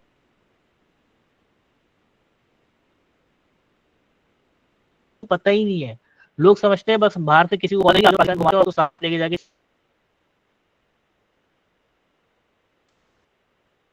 तो वरना मैं बता रहा हूं ना, लिटरली हम कर्जे दे रहे होते दूसरी कंट्रीज को अगर हम सिर्फ टूरिज्म के ऊपर वर्क कर लेते, लेकिन हमने किया ही नहीं। लेकिन अभी भी इट्स नेवर टू लेट। आप एज एन इंडिविजुअल, काशान साहब जैसे ये काम करें, काशान बोलते हैं भाई ठीक है मैं तो प्रोफेशनली ये काम करूंगा, मैं लोगों को बताऊंगा कि भाई हम एक टूर प्लान करते हैं जिसके अंदर हम आपको एक सर्टेन अमाउंट के अंदर 5 days के अंदर दुनिया की वो सारी चीजें दिखा देंगे जो एक कंट्री के अंदर मतलब मिल जाएंगी आपको। हम आपको समंदर भी दिखाएंगे, हम आपको पहाड़ भी दिखाएंगे, हम आपको बर्फबारी भी दिखाएंगे, हम आपको रेगिस्तान भी दिखाएंगे, हम आपको सारी चीजें दिखाएंगे। एक छोटा सा पैकेज बना दिया काशान साहब ने और उसको प्रमोट किया और लोग आ रहे हैं और ये सारी जगह जा रहे हैं। 5 दिन के अंदर वो बंदा किसी और कंट्री जाता, चाइना जाके पहाड़ देखता, तो इंडिया जाके बर्फबारी देखता, या वो किसी और कंट्री जाके वो देखता, उसने पाकिस्तान में ही 4-5 चीजें एक साथ देख ली 5 दिन के अंदर। ज्यादा ट्रैवलिंग भी करना नहीं पड़ी। सर बहुत अच्छी बात की है आपने। मैं 1-2 मिनट लेना चाहूंगा अगर आपकी इजाजत हो। जी जी जी। अगर दुबई की आपने बात की ना, दुबई के अंदर बात ये है कि उन्होंने एक आर्टिफिशियल जो है वो इंडस्ट्री क्रिएट एग्जैक्टली की, ठीक है। अगर हम उनको देखें तो दुनिया के अंदर दूसरी इंडस्ट्री बन रही है same as it is artificial ही, लुक लाइक दुबई, वो सऊदी हम्म। स्टार्ट कर चुका है। आलूला आपने देखा जी। होगा, रियाज ने वहां पर वो चीजें बनाना शुरू कर दी हैं जो कि दुबई ने नहीं बनाई थी, ठीक है। वाकई और ये में हमारे पास पाकिस्तान, ऑलरेडी है, हाँ हमारे हमारे पास पास ये नेचुरल है। नेचुरल है। हमारे पास बिल्कुल हर चीज नेचुरल है। और हमारा सबसे बड़ा अलमिया ये, हम कराची वाले हैं ना। मिसाल के तौर पे हम 13 लोग हैं, इस 13 लोगों में शायद चौकंडी कब्रिस्तान का नाम शायद किसी ने सुना हो, अगर सुना होगा तो देखा नहीं होगा जाकर, जो कि कराची में है। जी। मेरे पास फॉरेनर्स आते हैं टूर्स करने के लिए, फिनलैंड, यूरोप कंट्री से, रोमानिया से। मैं उनको अच्छा चार्ज करता हूँ और वो ये हिस्टोरिकल प्लेस विजिट करने के लिए आते हैं, जैसे चौकंडी कब्रिस्तान हो गया, मकली का कब्रिस्तान हो गया। ये हमारे पास ऐसी ऐसी साइट्स हम्म। हैं कि इसको अगर हम सिर्फ मुंजो अपने दारो। सोशल मीडिया के प्लेटफॉर्म के थ्रू सिर्फ पोस्ट और अपलोड और हैशटैग का यूज करें ना, ये वायरल हो सकती हैं। लेकिन हमें खुद को ही नहीं पता कि कराची में कौन कौन सी घूमने वाली जगह हैं। एग्जैक्टली तो देखे ना, इसके लिए अगेन देखें, बात सिंपल सी यही है कि मैं चाहता हूं कि मैं लोगों का इलाज करूं, ठीक है, लोगों को सेहत बांटूं, लोगों के ऑपरेशंस करूं, तो उसके लिए पहले मुझे डॉक्टर बनना पड़ेगा। मेरे चाहने से कुछ नहीं हो सकता। पॉइंट समझ आ रहा है आपको? कि मैं जी चाहता हूं सही। मैं लोगों के ऑपरेशंस करूं। भाई मैं कैसे कर सकता हूँ? मैं क्वालिफाइड ही नहीं उस चीज के लिए, मुझे पता ही नहीं ऑपरेशन कैसे होता है। मैं किसी का पेट काट के रख दूं, बाद में बोलूं सीए में कैसे इसको। तो इसके लिए मतलब इसी तरह हमारी इंडस्ट्री है कि भाई हमें आपको पता होना चाहिए कि ये इंडस्ट्री वर्क कैसे करती है, उसके बाद हम इसको काम करवाएंगे ना। तो हमें पहला तो हमें अपने आप को सेल्फ एजुकेट करना है। उसके देखिए स्टेप्स होते हैं हर चीज के। पहले स्टेप के ऊपर आए, पहला स्टेप कॉन्क्यूर करें, देन आप दूसरा स्टेप, तीसरा स्टेप, चौथा स्टेप, आपको पता भी नहीं चलेगा वो आप कब क्रॉस कर चुके हैं। और आप बहुत अच्छा इनिशिएटिव लिया हुआ है। अच्छा, अब हम बात कर रहे हैं, देखें अब ये तो मैंने बात की थी एक जनरल पर्सपेक्टिव के, दुबई ने क्या किया, ये सऊदीया क्या कर रही है, मस्कत, ओमान वगैरह क्या कर रहे हैं, अब पाकिस्तान को क्या करना चाहिए, वो तो एक डिफरेंट थी। अब हम बात करते हैं इंपॉर्टेंस की, कि भाई एक टूरिज्म हो रहा है। तो अगर इस कंट्री के अंदर फर्ज करें पाकिस्तान के अंदर टूरिज्म बढ़ जाता है, ठीक है, और पाकिस्तान में टूरिज्म बढ़ने से वर्धा का क्या फायदा होगा? वर्धा जो है, वर्धा समझे कि जॉब ही नहीं करती, या जॉब करती भी है तो वर्धा किसी बैंक के अंदर जॉब करती है। तो अगर पाकिस्तान के अंदर टूरिज्म बढ़ जाएगा तो वर्धा को फायदा होगा इस चीज का? जी सर, बिल्कुल फायदा होगा पाकिस्तान को इस चीज का। नहीं, पाकिस्तान को तो होगा, मैं वर्धा की बात कर रहा हूँ कि एक पाकिस्तान के अंदर टूरिज्म बढ़ गया, फॉरेनर्स आने लग गए, ग्रोथ होना शुरू हो गई, होटल्स वगैरह की, रेस्टोरेंट्स वगैरह की, लेकिन आपका ताल्लुक ही नहीं है, आप जॉब ही नहीं करती इस इंडस्ट्री के अंदर, आपको फायदा होगा इस चीज का? नहीं सर, तब तो नहीं होगा मुझे कोई फायदा। जी बताएं, और कोई कोई शान के अलावा कोई इसमें ऐड करे कोई, कि क्या वर्धा का फायदा होगा इस चीज में? सर वर्धा का तो फायदा होगा ना, क्योंकि बाहर से लोग आ रहे हैं, अपना पैसा खर्च कर रहे हैं। तो पाकिस्तान को फायदा हो रहा है, पाकिस्तान की बैंक में ही जा रहा है ना पैसा। चले बैंक में काम नहीं करती है, ये किसी ब्यूटी पार्लर के अंदर काम करती हैं। हाँ तो नहीं होगा, सिंपल या सी ये बात काम है ही नहीं ना। करते, ये काम ही नहीं करते, ये काम ही नहीं करते, इन्होंने बोला मैं काम ही नहीं करूंगी, घर पे बैठूंगी, फिर इनका फायदा होगा इस कंट्री में टूरिज्म होने या ना होने सिंपल से? सी बात है नहीं। अच्छा, अच्छा मुझे एक बात बताएं, सऊदीया के बारे में भी हम बात कर रहे थे। तो सऊदीया में शेख होते हैं और माशाल्लाह काशान भी शेख हैं। तो मुझे एक बात बताएं, कभी आपने किसी शेख को काम करते हुए देखा है किसी ऑफिस के अंदर? कभी किसी शेख को आपने गधा गाड़ी नो चलाते हुए सर। देखा है, या किसी बैंक नो के अंदर सर। काम करते हुए देखा है? उनको आपने जब भी देखा होगा वो गाड़ियों को 2 टायर के ऊपर चला रहे हैं, 5-5, 6-6, 7-7 शादियां कर रहे हैं और अयाशी कर रहे हैं। ऐसे ही देखा होगा आई गेस आप लोगों ने। तो पैसा कहाँ से आ रहा है उनके पास? एक बंदा जब पैसे जॉब ही नहीं कर रहा, पैसे ही नहीं कमा रहा, तो पैसा कहाँ से आ रहा है उसके पास? और आप बोलेंगे भाई वो कंट्री बहुत अमीर है, तो सऊदीया की अगर आप हिस्ट्री निकालें तो सबसे गरीब कंट्री सऊदीया थी। सर जमीनें कैसे होंगी ये ना हो उनके गया पास, लैंडलॉर्ड होंगे, बिजनेसमैन भाई? होंगे। भाई अगर आप सऊदीया की हिस्ट्री जब हम बात करें 500 1500 साल पहले की, 1400 साल पहले की, जब नबियों के दौर थे, तो उस टाइम तो सऊदी अरब जो गरीब मुल्क था, तो फिर कैसे मतलब इनके पास इतने शेखों के पास कैसे पैसे आ गए भाई? तो इसका मतलब कुछ ना कुछ हुआ होगा, जिसकी वजह से इनको अब जॉब करने की, पैसे कमाने की जरूरत ही नहीं पड़ती। वो उसको हम थोड़ा सा स्टडी करते हैं। देखें, एक सर्टेन टाइम होगा जब सऊदीया के अंदर पेट्रोल निकला, ठीक है, उसकी गवर्नमेंट गरीब थी। अब हर गवर्नमेंट को पैसे जमा करते हैं, मतलब हर गवर्नमेंट के पास एक होता है रिजर्व, जो पाकिस्तान का होता है खाली, लेकिन बाकी हर कंट्री के पास एक रिजर्व होता है, ठीक है। तो क्या हुआ, इनका ऑयल निकला, इन्होंने ऑयल बेचना शुरू किया और पैसे आना शुरू हो गए। जब ऑयल बेच रहे हैं पैसे आ रहे हैं, ऑयल बेच रहे हैं पैसे आ रहे हैं, तो इन्होंने क्या किया, अपने रिजर्व, अपना जो खजाना था उसको भरना शुरू कर दिया। एक टाइम आया होगा जब वो खजाना भर गया होगा, जब उनको पता होगा भाई मुझे 100 रुपए की जरूरत थी और 100 रुपए हो गए पूरे। एक टाइम हुआ होगा, बताया भाई? भाई 4 साल लगे इनको बिल्कुल अपना हुआ वो होगा। रिजर्व भरने में। 4 साल हो गए, रिजर्व भर दिया। तो अब 4 साल बाद रिजर्व तो भर गया, ऑयल निकल रहा है, ऑयल बेच रहे हैं, पैसा आ रहा है। अब उस पैसे का क्या करें, रिजर्व तो हमारे पूरे हैं। तो इन्होंने बोला एक काम करो, स्कूल बना लो, इन पैसों से इस महीने स्कूल बना दो। भाई स्कूल बन गए। अगले महीने दोबारा ऑयल बेच के पैसे आए, तो उन्होंने बोला स्कूल भी बना दिया, अब क्या करें? उन्होंने बोला कॉलेज बना दो। फिर कॉलेज भी बन गया, स्कूल भी बन गया। अगले महीने दोबारा पैसा आया, उन्होंने कहा एक काम करो हॉस्पिटल बना दो।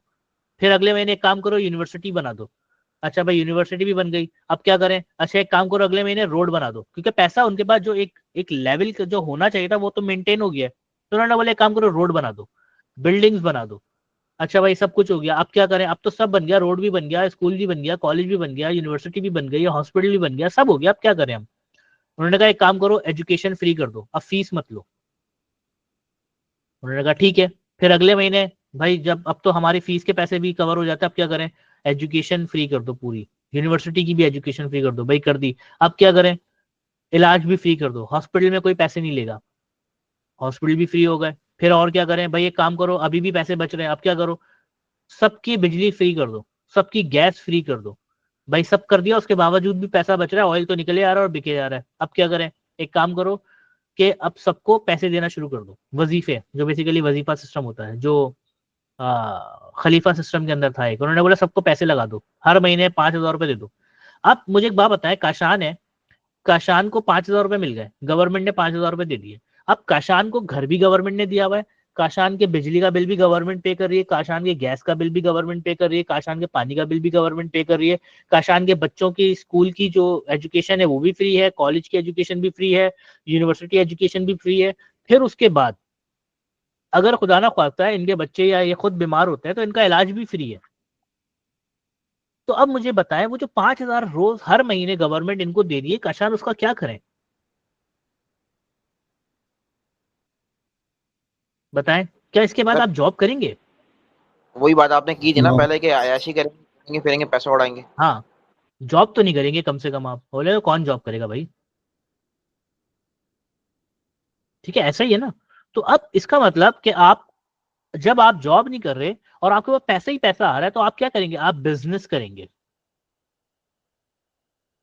ठीक है, जब आप बिजनेस करेंगे तो आप मुझे एक बात बताएं, आपने एक रेस्टोरेंट ओपन कर लिया, काशान दुबई में थे और काशान ने एक दुबई में रेस्टोरेंट, सऊदीया में थे और एक रेस्टोरेंट ओपन कर लिया। अब मुझे बताओ उस रेस्टोरेंट में काम कौन करेगा? नहीं। दूसरा शेख आके करेगा इनके पास काम। इन बाहर से उसके कंट्री पास से लोगों को उसके पास बुलाएंगे। भी उसके पास भी पैसा है, उसके पास भी पैसा है भाई, वो क्यों करेगा इसके पास, काशान के पास आके काम? तो अब काशान क्या करेंगे, पाकिस्तान से लोगों को बुलाएंगे कि भाई आ जाओ मेरे पास काम करो, मैं तुम्हें पैसे दूंगा। अब काशान को गवर्नमेंट भी पैसे दे दिए, काशान के रेस्टोरेंट में लोग काम कर रहे हैं, वो भी पैसे कमा के दे रहे हैं काशान को। तो काशान तो अमीर से अमीर होते जा रहे हैं। तो अब समझ आए कि अगर आपके मुल्क में टूरिज्म बढ़ेगा इसी तरीके से, तो एक टाइम बाद आपकी गवर्नमेंट पाकिस्तान के रिजर्व भर जाएंगे। जब रिजर्व भरेंगे, भले 4 साल 5 साल 10 साल लगेंगे, करप्शन को आप भले वो करप्शन भी करते रहे, तब भी एक टाइम आएगा रिजर्व भर जाएंगे। उसके बाद क्या होगा, वो लोग बोलेंगे भाई अब क्या करें, स्कूल बना दो, कॉलेज बना दो, यूनिवर्सिटी बना दो, एजुकेशन फ्री कर दो, इलाज फ्री कर दो, ये कर दो, वो कर दो। करने के बाद जब वो उनके पास पैसे फिर भी बच रहे होंगे, बोलेंगे वर्दा को भी दे दो 5,000 महीना। तो एक वर्दा, वो जो एक घर पे बैठती है या जो जो काम ही नहीं करती, जो इस इंडस्ट्री में है ही नहीं, उनका भी फायदा होगा इस टूरिज्म से। इसका मतलब इसका इम्पैक्ट देख रहे हैं आप टूरिज्म इंडस्ट्री का, कि एक एक इंडिविजुअल की लाइफ चेंज हो जाएगी इस टूरिज्म होने से, जो जिसका ताल्लुक हो इस इंडस्ट्री से या ना हो। फिर वो इमरान खान वाली शायद आप लोगों को बात याद हो कि लोग यहाँ पे आके जॉब करेंगे, तो उसका विजन यही था, उनका विजन यही था कि हम टूरिज्म को और हम बाकी चीजों को इतना प्रमोट कर देंगे कि लोग यहाँ पे जब आना शुरू होंगे। अभी कराची में 5 या 6 होटल हैं total, Ramada, Marriott, Movenpick, Sheraton, Avari and बस यही पीसी। अगर यहाँ पे अब इनके टोटल रूम कितने होंगे, 5,000। अगर हम कैलकुलेट करें, बहुत ज्यादा 5,000 रूम होंगे पाकिस्तान के अंदर होटल्स के, कराची की बात कर रहा हूं मैं। अगर दिन का 25-30 हजार लोग आना शुरू हो जाए कराची, सडनली रिक्वायरमेंट बढ़ जाएगी होटल्स की, यहाँ पे बनना शुरू हो जाएंगे होटल फौरन, क्योंकि रूम 5,000 है, रूम 5,000 है, लेकिन आने वाले रोज के 30,000 लोग हैं, तो होटल बनना शुरू हो जाएंगे रैपिडली, डिमांड बढ़ जाएगी। जब होटल बनना शुरू हो जाएंगे तो मुझे एक बात बताएं, क्या ऐसा नहीं होगा कि जहां अभी इस रेस्टोरेंट के अंदर, इस होटल की इंडस्ट्री के अंदर अभी हो सकता है 40,000 लोग काम करते हो, तो जब मल्टीप्लाई बाय 10 होटल्स हो जाएंगे तो क्या 4 लाख एम्प्लॉय की जरूरत नहीं होगी? ऐसा होगा। अब अभी फर्ज करें दानिश है, दानिश एक रेस्टोरेंट के अंदर काम करता है एज अ कैशियर, मेरे पास काम कर रहे हैं ये, और मैं इनको देता हूँ 20,000 रुपए सैलरी। और क्या हुआ कि सडनली टूरिज्म बढ़ गया। जब टूरिज्म बढ़ा तो लेबर शॉर्टेज हो जाएगी। कैसे? क्योंकि अब लोग आने वाले ज्यादा हैं जिनको सर्विस देनी है, और जो काम करने वाले वो कम हो गए, तो डिमांड बढ़ गई।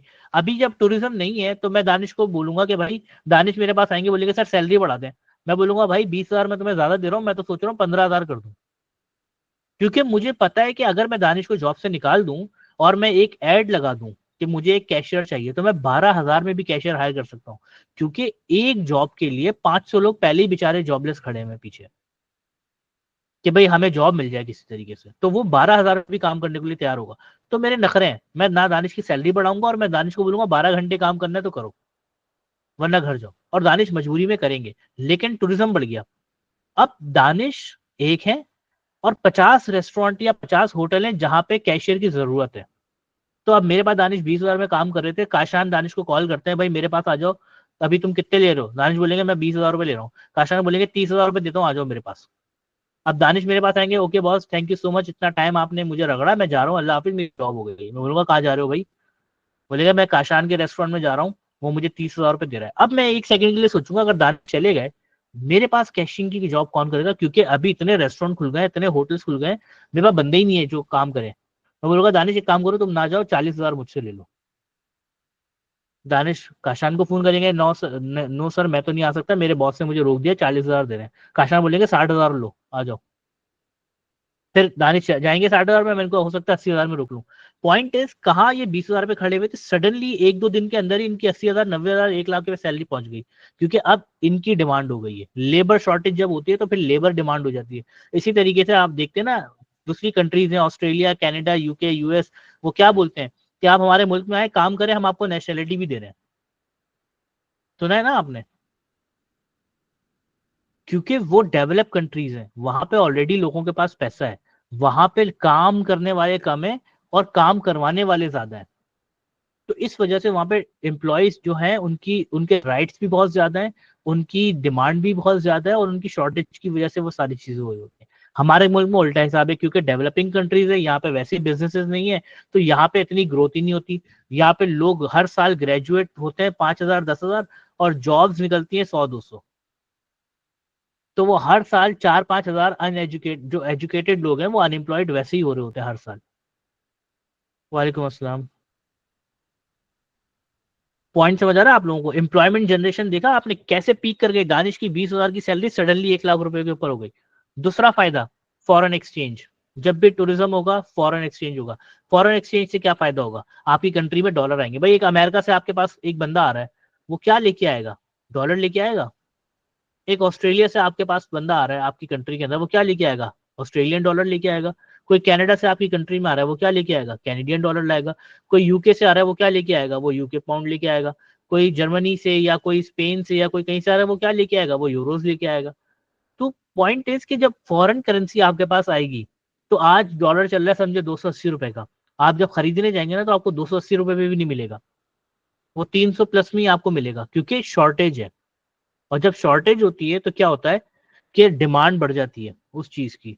अब समझे काशान को कल जाना है अमेरिका, काशान को जब जाना है अमेरिका तो काशान की नीड है कि इनके पास डॉलर्स होने चाहिए। ये जाएंगे मनी एक्सचेंज के पास, बोलेंगे मुझे डॉलर चाहिए।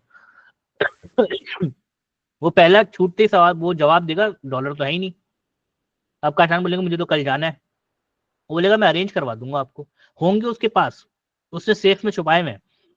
वो बोलेगा मैं आपको अरेंज करवा दूंगा, शाम में आप आ जाएं, कितने चाहिए? काशान बोलते हैं भाई मुझे $2000 चाहिए। ये बोलेगा मिल जाएगा, लेकिन $1 आपको मिलेगा 320 रुपए का। काशान गूगल करके देखेंगे 280 रुपए का रेट चल रहा है। काशान बोलेगा भाई 280 का रेट चल रहा है। वो बोलेगा भाई मेरे पास तो 320 का ही है, बाकी आपको जहां से 280 का मिल रहा है ले लो। अब काशान दूसरे एक्सचेंज जाएंगे, वो भी यही बात बोलेगा। तीसरे एक्सचेंज जाएंगे, वो भी एक बात बोलेगा। अब इनको कल जाना ही जाना है, तो ये क्या करेंगे? 320 रुपए का परचेज करेंगे मजबूरी में।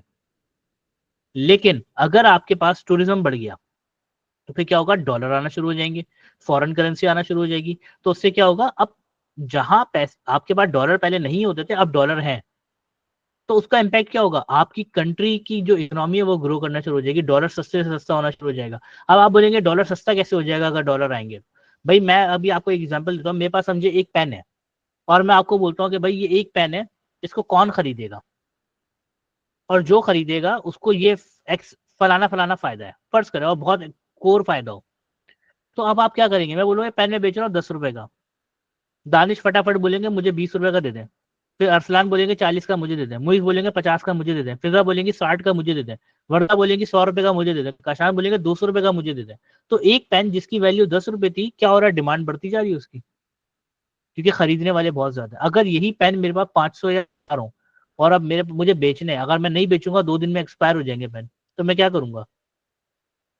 10 रुपए का पेन, हाँ बेचना, मैं 8 रुपए का बोलूंगा ले लें। आप लोग नहीं ले रहे होंगे, मैं बोलूंगा 5 का ले लें।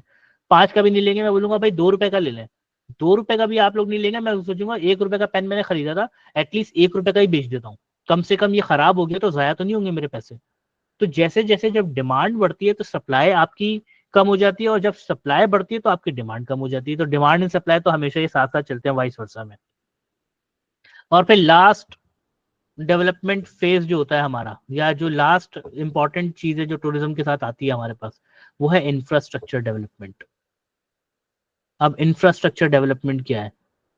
पाकिस्तान एक डेवलपिंग कंट्रीज है, ठीक है। हम लोग लेते हैं इमदाद लोगों से, जैसे यूएसएड हो गई, WWF हो गया, या डिफरेंट अलग अलग कंपनीज हैं जो एनजीओज हैं जो पाकिस्तान को हेल्प आउट करते हैं डेवलपमेंट के लिए। फिर अगर उनके लोग आते हैं, या कोई प्रेसिडेंट आता है, या कोई वीआईपी गेस्ट आ जाता है, कोई बादशाह आ जाता है, तो हम क्या करते हैं? एयरपोर्ट से लेते हैं उसको, शारा फैसल से गुजारते हैं और किसी होटल में ठहरा देते हैं। और फिर जब उसको वापस जाना होता है, उसी शारा फैसल से उसको लेके आते हैं, एयरपोर्ट छोड़ते हैं और उसको अपने मुल्क भेज देते हैं।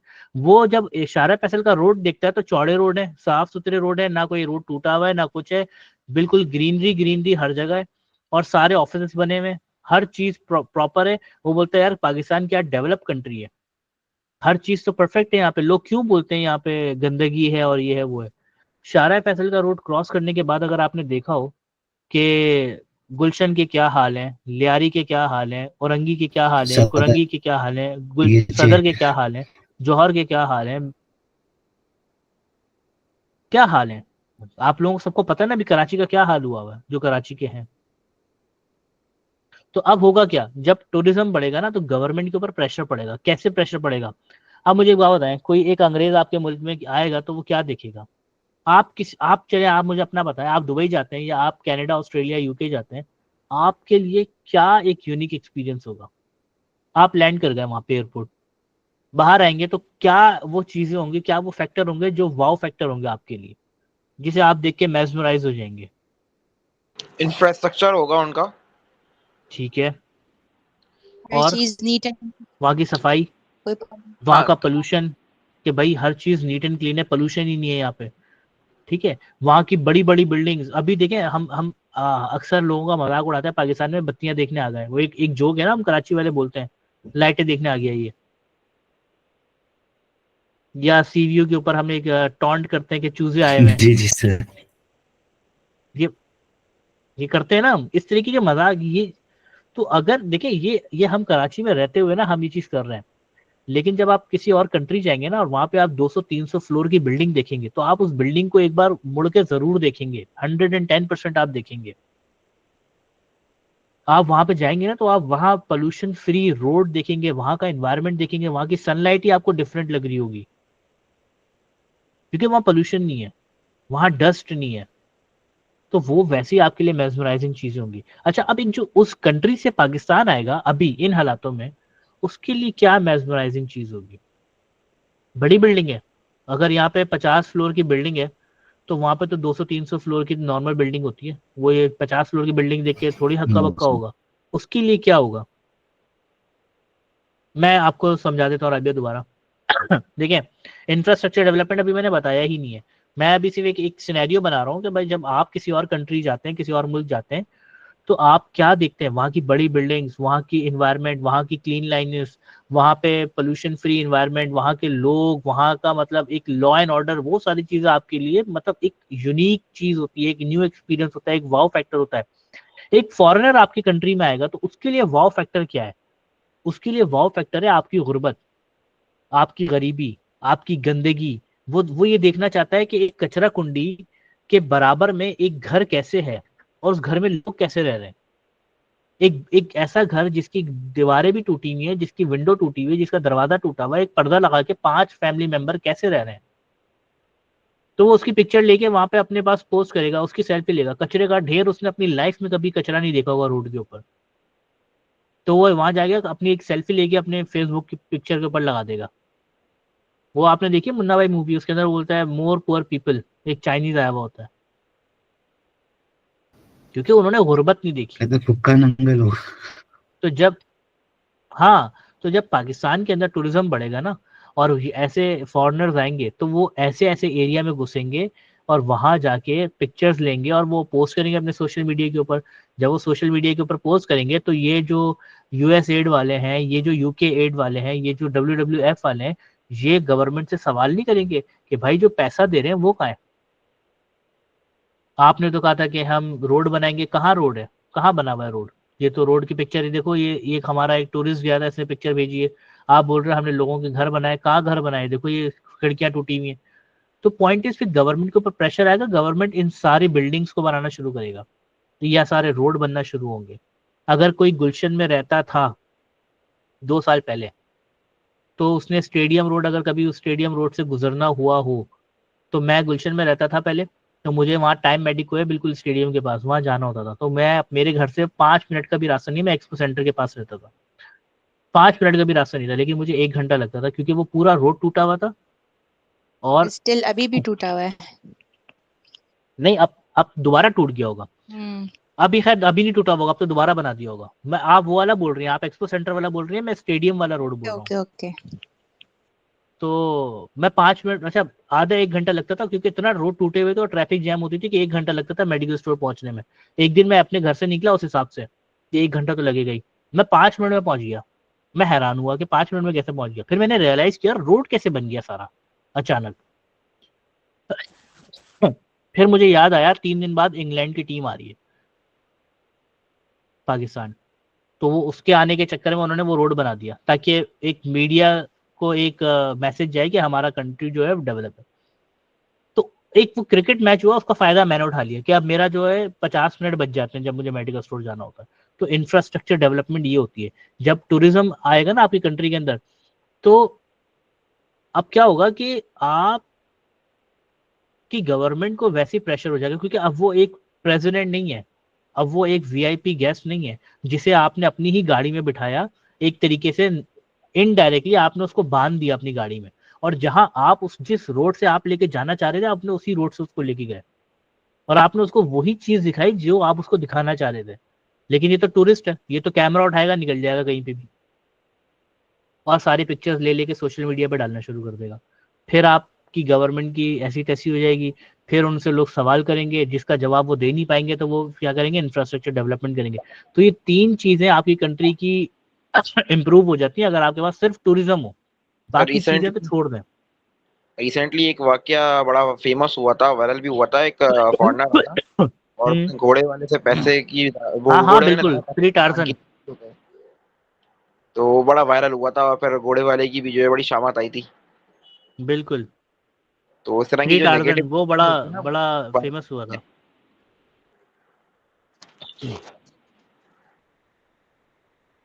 ठीक है, अच्छा जी, तो और क्या चीजें हैं जो हम देख सकते हैं आज के टॉपिक में? चले, हमने टूरिज्म पढ़ लिया, इसके वो हमने चीजें पढ़ ली।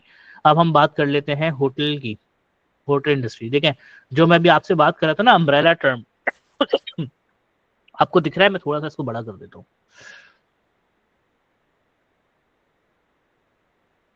दिख रहा है अब आपको? जी सर। देखिए सबसे ऊपर है हमारी ट्रैवल एंड टूरिज्म इंडस्ट्री। जब ये इंडस्ट्री होती है तो उसके बदले में हमें क्या चीज मिलती है? पहली चीज हमें मिलती है लॉजिंग ऑपरेशन। देखिए कनेक्टेड है। लॉजिंग ऑपरेशन से क्या मुराद है? Hotels, motels, resort, time share hotel, condominiums, conference centres, camps, park, extended stay hotel, bed and breakfast, casino, convention hotel, cruise ships वगैरह। मतलब लॉजिंग ऑपरेशन से मुराद ये है वो ऑपरेशंस जहां पे आपको रहने के लिए रूम मिलता हो।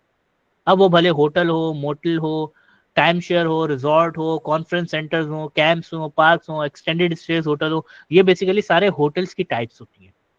तो वही मैस्लो की थ्योरी आप अपने दिमाग में रखें कि अगर आप ट्रैवल एंड टूरिज्म कर रहे हैं तो उसके लिए सबसे पहली चीज आपको क्या चाहिए? मकान, मतलब रूम। तो ये प्रोवाइड कर रही है आपको इंडस्ट्री। अच्छा, उसके बाद दूसरी इंडस्ट्री जो इससे कनेक्टेड है वो है ट्रांसपोर्टेशन सर्विस।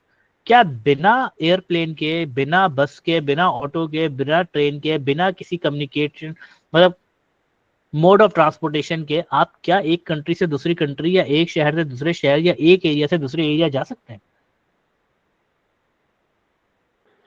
नहीं सर। नहीं। तो इसका मतलब ये, अगर आपको, आप किसी और कंट्री जा रहे हैं तो आपको ट्रांसपोर्टेशन सर्विस चाहिए ही चाहिए, भले वो उसकी फॉर्म शिप हो, प्लेन हो, ऑटो हो, बस हो, ट्रेन हो, बाइक हो, कार हो, कुछ भी हो। आपको मतलब मोड ऑफ ट्रांसपोर्टेशन चाहिए। ठीक है, जब आपको मोड ऑफ ट्रांसपोर्टेशन चाहिए तो आपने एक जगह से दूसरी का ट्रैवल कर लिया तो आपको रहने के लिए जगह भी चाहिए। तो इसका मतलब ये दोनों, ट्रांसपोर्टेशन सर्विस और लॉजिंग इंडस्ट्री, आपस में इंटरट्वाइंड है, कनेक्टेड है।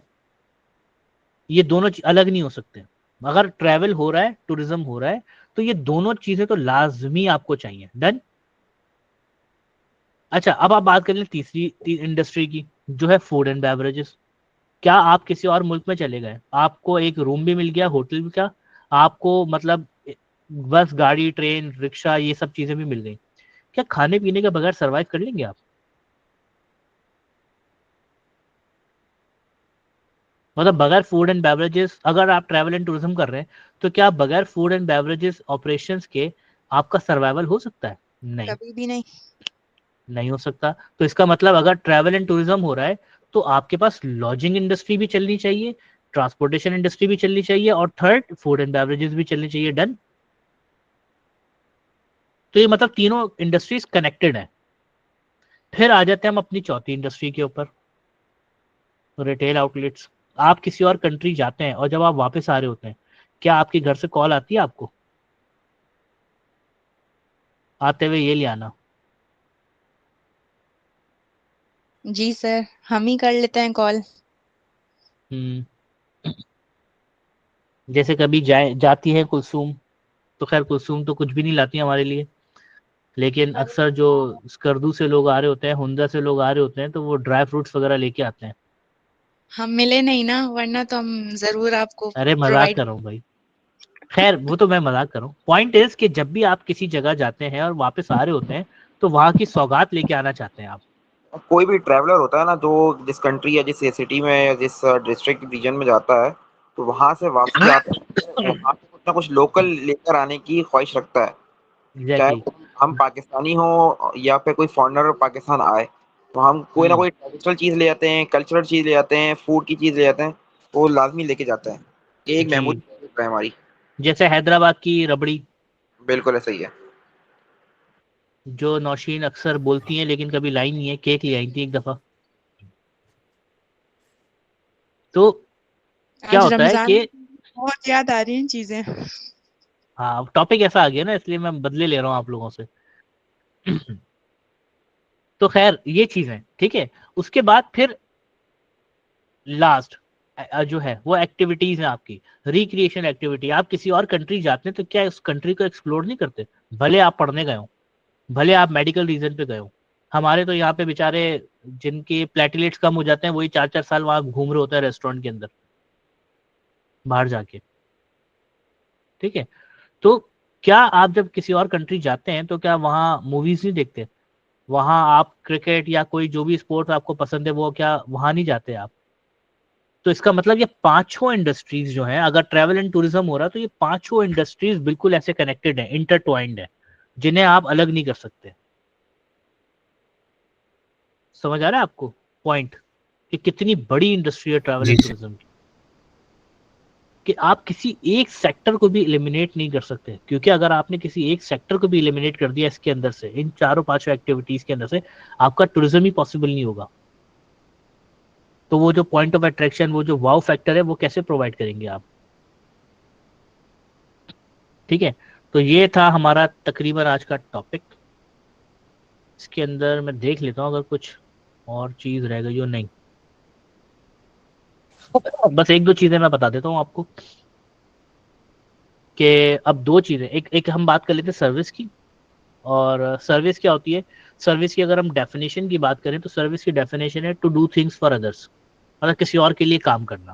अब वो किसी और के लिए काम क्या करना? भाई मुझे चाय चाहिए, तो मैंने आपको बोला मुझे चाय दे दें, तो अब आपका काम है वो मुझे चाय प्रोवाइड करना। मतलब मेरे लिए चाय आप बनाएंगे, मुझे आप ही लाके टेबल पे सर्व करेंगे, देन मैं वो चाय पीऊंगा। मतलब चाय मुझे पीनी थी लेकिन चाय बनाई आपने, चाय मुझे पीनी थी लेकिन चाय आप लेके आए मेरे पास, तो ये आपने मेरी सर्विस की है।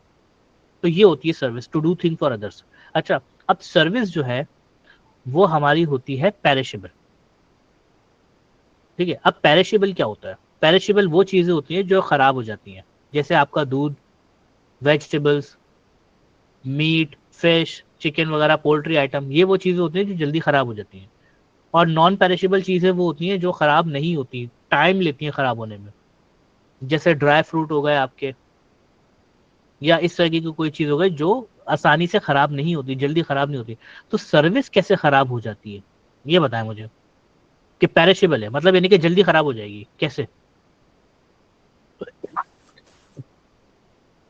सर्विस बासी हो जाती है? सर्विस जो है ना वो खराब नहीं होती, वो होती ये है कि जब कमिटमेंट से जब सर्विस प्रोवाइडर हटता है ना तो उसकी सर्विस खराब होती है, क्योंकि भाई मैंने सर्विस आपसे काम है ना मैंने वो। आपसे पानी मांगा,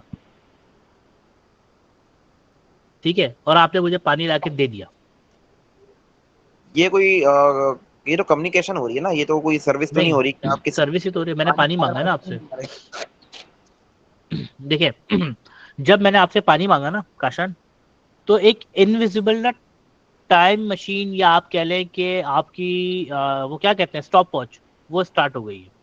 जब मैंने आपको बोला काशान मुझे पानी पिला दें, तो एक इनविजिबल टाइम मशीन या आप कह लें स्टॉप वॉच स्टार्ट हो गई। भाई अब मुझे एक बात बताया, अगर मुझे पानी चाहिए तो वो पानी एक लॉजिकली आपको मुझे 5 मिनट के अंदर दे देना चाहिए, क्योंकि मुझे प्यास अभी लग रही है ना। जी। तो लॉजिकली आपको 5 मिनट के अंदर मुझे पानी दे देना चाहिए। मैंने आपसे बोला काशान मुझे पानी पिला दें, और आप 8 घंटे बाद आते हैं मेरे पास गिलास लेके, सर ये ले पानी आपने मांगा था, किसी काम का है मेरे वो? नहीं। मैं बोलूंगा नहीं थैंक यू सो मच यार, नहीं चाहिए, हो गया जी। मेरा काम। तो नेक्स्ट टाइम क्या होगा, मैं आपको कभी बोलूंगा ही नहीं पानी पिलाने का, मैंने कहा बेकार है इसको बोलना।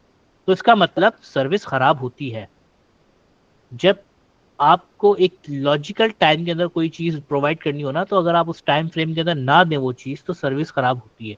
जैसे आप किसी रेस्टोरेंट के अंदर जाते हैं, ठीक है, आप बोलते हैं एक जिंगा बर्गर दे दें, वो जो कैशियर है वो आपको पेमेंट लेता है और आपको बोलता है 15 मिनट के अंदर आपको आपका ऑर्डर मिल जाएगा, और वो 1 घंटे बाद आपको आपका बर्गर बना के दे, तो आपके क्या रिएक्शन होंगे?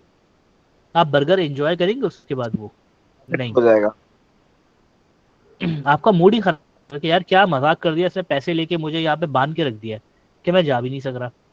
अब वो हर 2 मिनट बाद बोल रहा है बस 5 मिनट रुक जाए सर, 5 मिनट रुक जाए, 5 मिनट रुक जाए। आप फ्रस्ट्रेट हो जाएंगे। ठीक है। फिर इसी तरीके से हम बात करते हैं कि एक तो ये हो गई पेरिशेबल, के भाई ये पेरिशेबल है। अब दूसरी चीज होती है हमारी सर्विस इंडस्ट्री जो है, जो हमारी होटल इंडस्ट्री है, जो हमारी ट्रैवल एंड टूरिज्म इंडस्ट्री है, वो है हमारी मतलब कह रहे फास्ट और रैपिड ग्रोइंग इंडस्ट्री। ठीक है, लेकिन उसके साथ साथ ना जो हमारा प्रोडक्ट है ना, वो प्रोडक्ट हमारा बहुत मुश्किल प्रोडक्ट है। और वो मुश्किल प्रोडक्ट से मुराद ये है कि हमारा जो प्रोडक्ट है वो इंटेंजिबल प्रोडक्ट है, टेंजिबल प्रोडक्ट नहीं है। अब ये क्या होता है टेंजिबल और इंटेंजिबल? ये मोबाइल है, ठीक है। ये मोबाइल क्या है जी टेंजिबल। हाफिज अली? अच्छा चले मैं आता हूँ आपके पास हाफिज। अच्छा भाई, टेंजिबल और इंटेंजिबल। अब देखिए, मुझे आपको मोबाइल बेचना है, मेरे पास ये मोबाइल था, मैंने कहा काशान ये मोबाइल है, इसको चेक कर लें आप, ये बेच रहा हूँ मैं। आप आएंगे, मोबाइल की स्पेसिफिकेशन चेक करेंगे, मोबाइल की परफॉर्मेंस चेक करेंगे, चला के देखेंगे, पिक्चर लेके देखेंगे, कैमरा चेक करेंगे, रिकॉर्डिंग चेक करेंगे, XYZ सारी चीजें चेक करेंगे। उसके बाद आप बोलेंगे हाँ भाई ये ठीक है, मुझे मोबाइल समझ आ रहा है, मैं ले लेता हूँ, डन।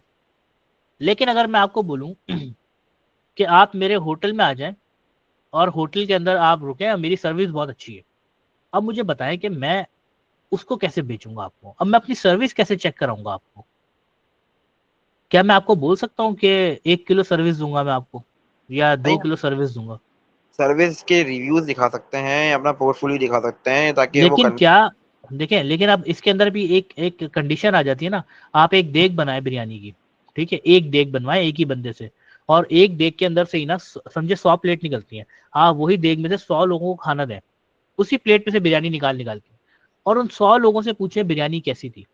देखिएगा, कोई बोलेगा नमक तेज था, कोई बोलेगा मिर्चें तेज थी, कोई बोलेगा फीकी थी, कोई बोलेगा मसाला बहुत ज्यादा था, कोई बोलेगा ऑयली बहुत ज्यादा थी, कोई बोलेगा ड्राई बहुत ज्यादा थी, कोई बोलेगा आलू कच्चे थे, कोई बोलेगा आलू बहुत ज्यादा गले हुए थे, कोई बोलेगा चिकन की बोटी छोटी थी, कोई बोलेगा बोटियां बहुत ज्यादा बड़ी थी, तो कोई बोलेगा चावल जो थे वो टूट गए थे, कोई बोलेगा चावल बहुत बड़े थे। मतलब आप समझे कि एक ही देग में से खाना बना के आपने निकाल के दिया, उसके अंदर ला तादाद आपको फीडबैक आ जाएंगे। तो इसका मतलब सर्विस एक ऐसी चीज है लोग परसीव करते हैं अपने हिसाब से। मैंने एक ही दफा में एक ही पतीले के अंदर चाय बना के आप सबको दे दी।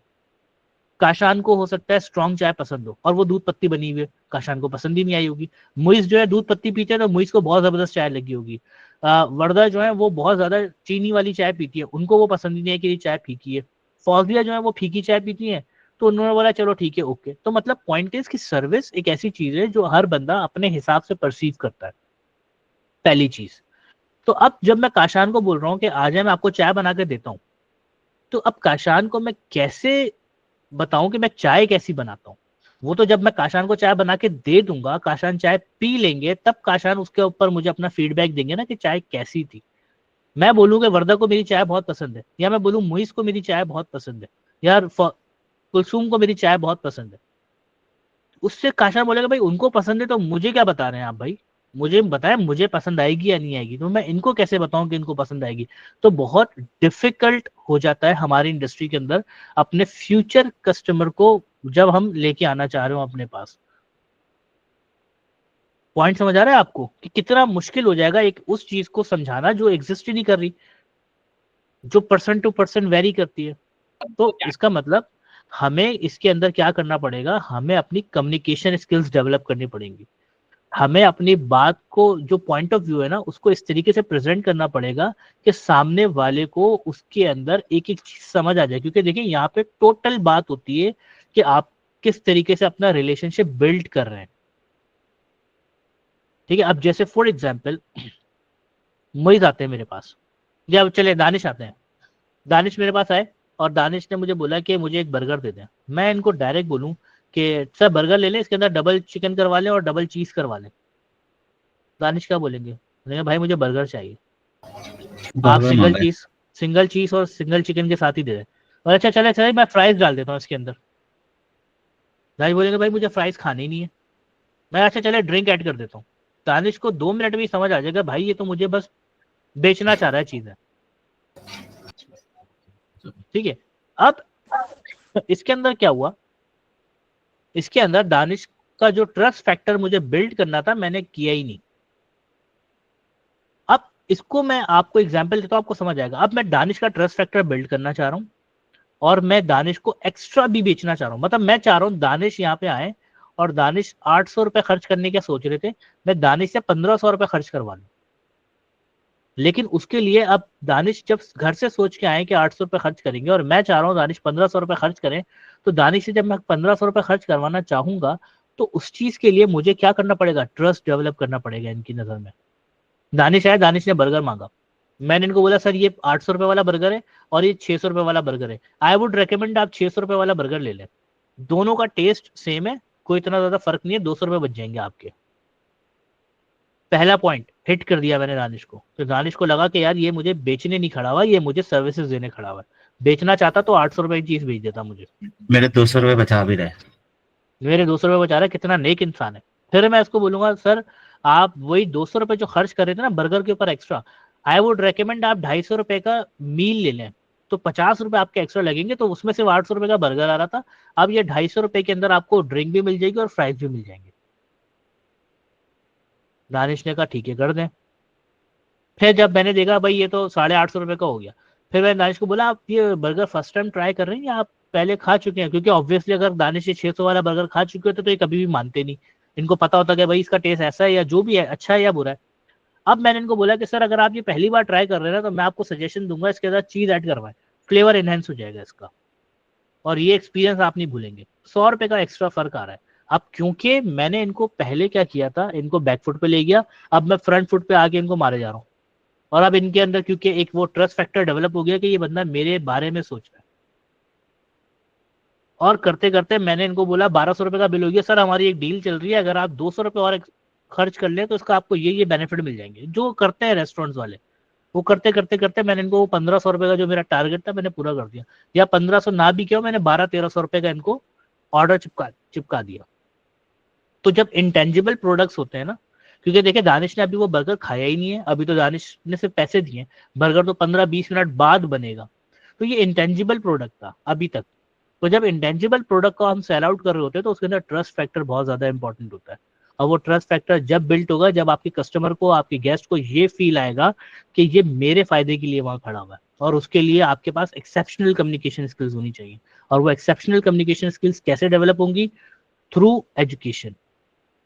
और हम यहाँ पे वाइंड अप कर रहे हैं, तो वाइंड अप करते हुए बस मैं इतना बता दूं कि ये वर्कशॉप रखने की रीजन क्या थी, तो उसकी सबसे बड़ी रीजन ये थी कि हम, मेरा बिलीव है खास तौर पे कि एजुकेशन इज फॉर एवरीवन, ठीक है, कि हर बंदे के लिए एजुकेशन है। और ख़ास तौर पे हम इस इंडस्ट्री की बात करते हैं तो इस इंडस्ट्री के अंदर अनफॉर्चुनेटली जितने भी बड़े बड़े इंस्टीट्यूट्स हैं, आप नाम सर्च कर सकते हैं, तो वो क्या करते हैं कि 8-8, 9-9, 10-10 लाख रुपए के कोर्सेज बेच रहे हैं, क्योंकि उनको पता है कि ये डिप्लोमा करेगा कोई हॉस्पिटैलिटी का, होटल मैनेजमेंट का, और उसको मुल्क से बाहर जाना है, तो बेसिकली वो कोर्स नहीं बेच रहे, वो वीज़ा बेच रहे होते हैं।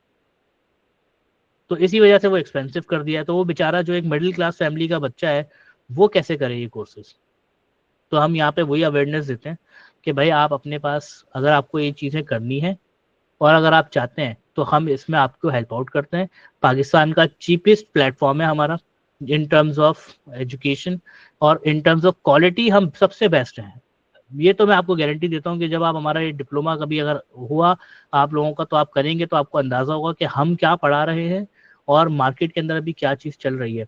अभी काशान ऑब्वियसली ग्रीनविच के अंदर है, तो मैं काशान को भी बोलूँगा कि काशान बिल्कुल अपना करिकुलम आप इन लोगों से सबसे अगर हो सके तो आप शेयर करिएगा। आई एम डेफिनेटली श्योर कि आपके करिकुलम के अंदर ना ब्रेक इवन होगा, ना उसके अंदर आपका अर्न वैल्यू मैनेजमेंट होगा, और हालांकि वो ग्रीनविच यूनिवर्सिटी है उसके बावजूद उसके अंदर ना आपके पास वो फिशबोन होगी, ना इशिकावा डायग्राम होगी, ना उसके अंदर रूट कॉज एनालिसिस होगी, ना उसके अंदर रिस्क मैनेजमेंट होगी, ना उसके अंदर क्राइसिस मैनेजमेंट होगी। आई एम डैम श्योर आपके पास करिकुलम होगा। उसकी रीजन ये कि कोई करवाते ही नहीं है ये, और ये हमारे कोर्स के अंदर हमने ये चीजें इंक्लूड की हुई हैं।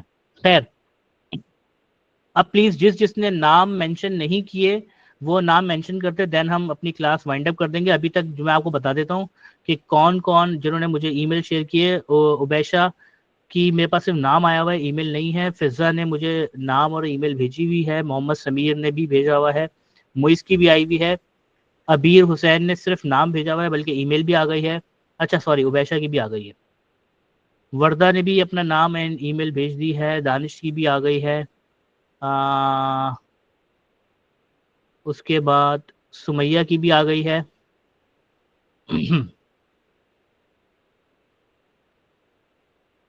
अभी कोई ऐसा जिसने ना भेजी हो अपना नेम एंड ईमेल एड्रेस ना टाइप किया हो यहाँ पे, प्लीज वो अपना नाम और ईमेल एड्रेस टाइप कर दे, वरना जी वरना सर्टिफिकेशन के टाइम प्रॉब्लम हो जाएगी। आएगा सर्टिफिकेट इंशाल्लाह आपको नेक्स्ट वीक तक मिल जाएगा। नेक्स्ट वीक तक? जी ठीक है, थ्रू ईमेल आपको मिल जाएगा।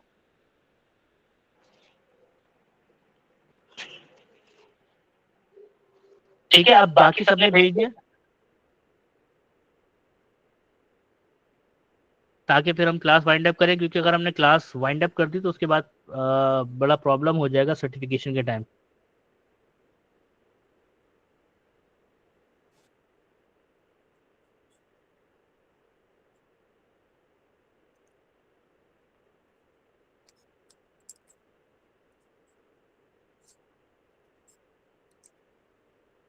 डन।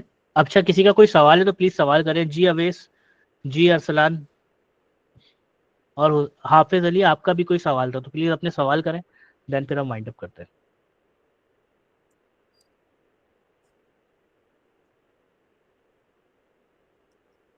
अभी तो ऐप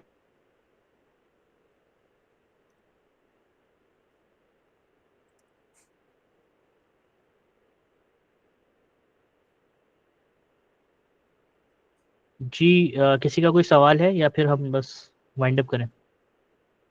हम अरसलान हम ऑनलाइन करवाते हैं, और अगर आपने हमारी कुछ वीडियोस चेक करनी हो कि हमारा क्या तरीके का है पढ़ाने का, तो आप हमारे यूट्यूब चैनल के ऊपर भी जा सकते हैं। आप सिंपल हॉस्पिटैलिटी अलाइव सर्च करेंगे, आपको हमारा चैनल मिल जाएगा। वहाँ पे हमने कुछ वीडियोस अपलोड की हुई हैं कि हम किसी क्लासेस दे रहे होते हैं, तो आप वहाँ चेक कर सकते हैं। और किसी का कोई सवाल तो फिर, वरना हम फिर वाइंड अप करते हैं। It was nice meeting you guys. बहुत अच्छा लग रहा है कि हॉस्पिटैलिटी को भी लोग अब इम्पोर्टेंस दे रहे हैं, जो हॉस्पिटैलिटी इंडस्ट्री डिजर्व करता है। And I would say best of luck to you all.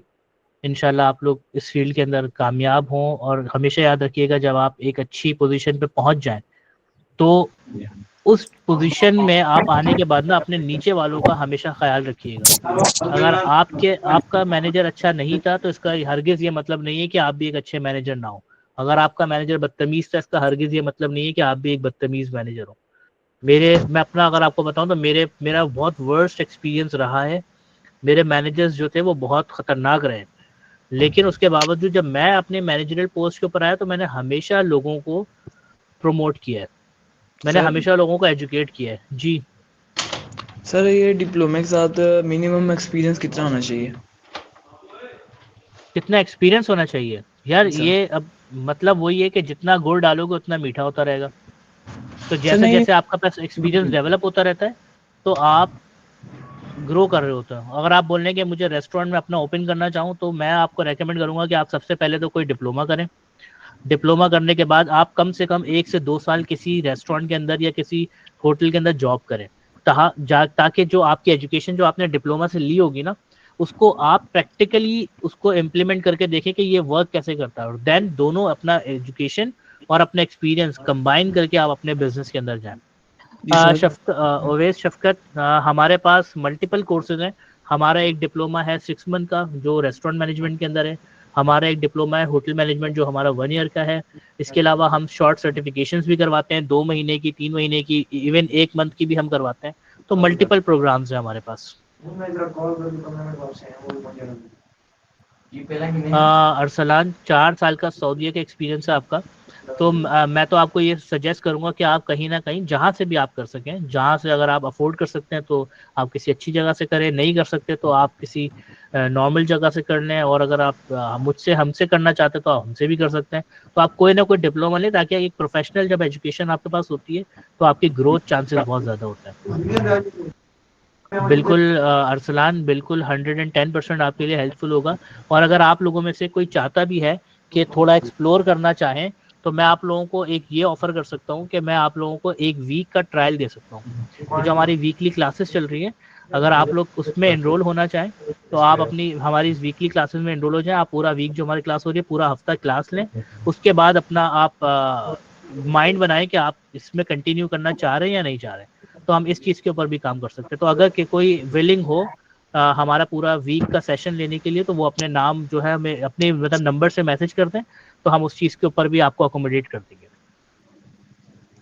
हम लोग कर्नरी आर्ट्स का इंशाल्लाह हमारा मार्च या सॉरी अप्रैल और मई के अंदर हमारा प्लान है कि हम जो है कुकिंग साइड के ऊपर भी फिजिकल क्लासेस देंगे, और हम भी इंशाल्लाह फिजिकल की तरफ जाने वाले हैं।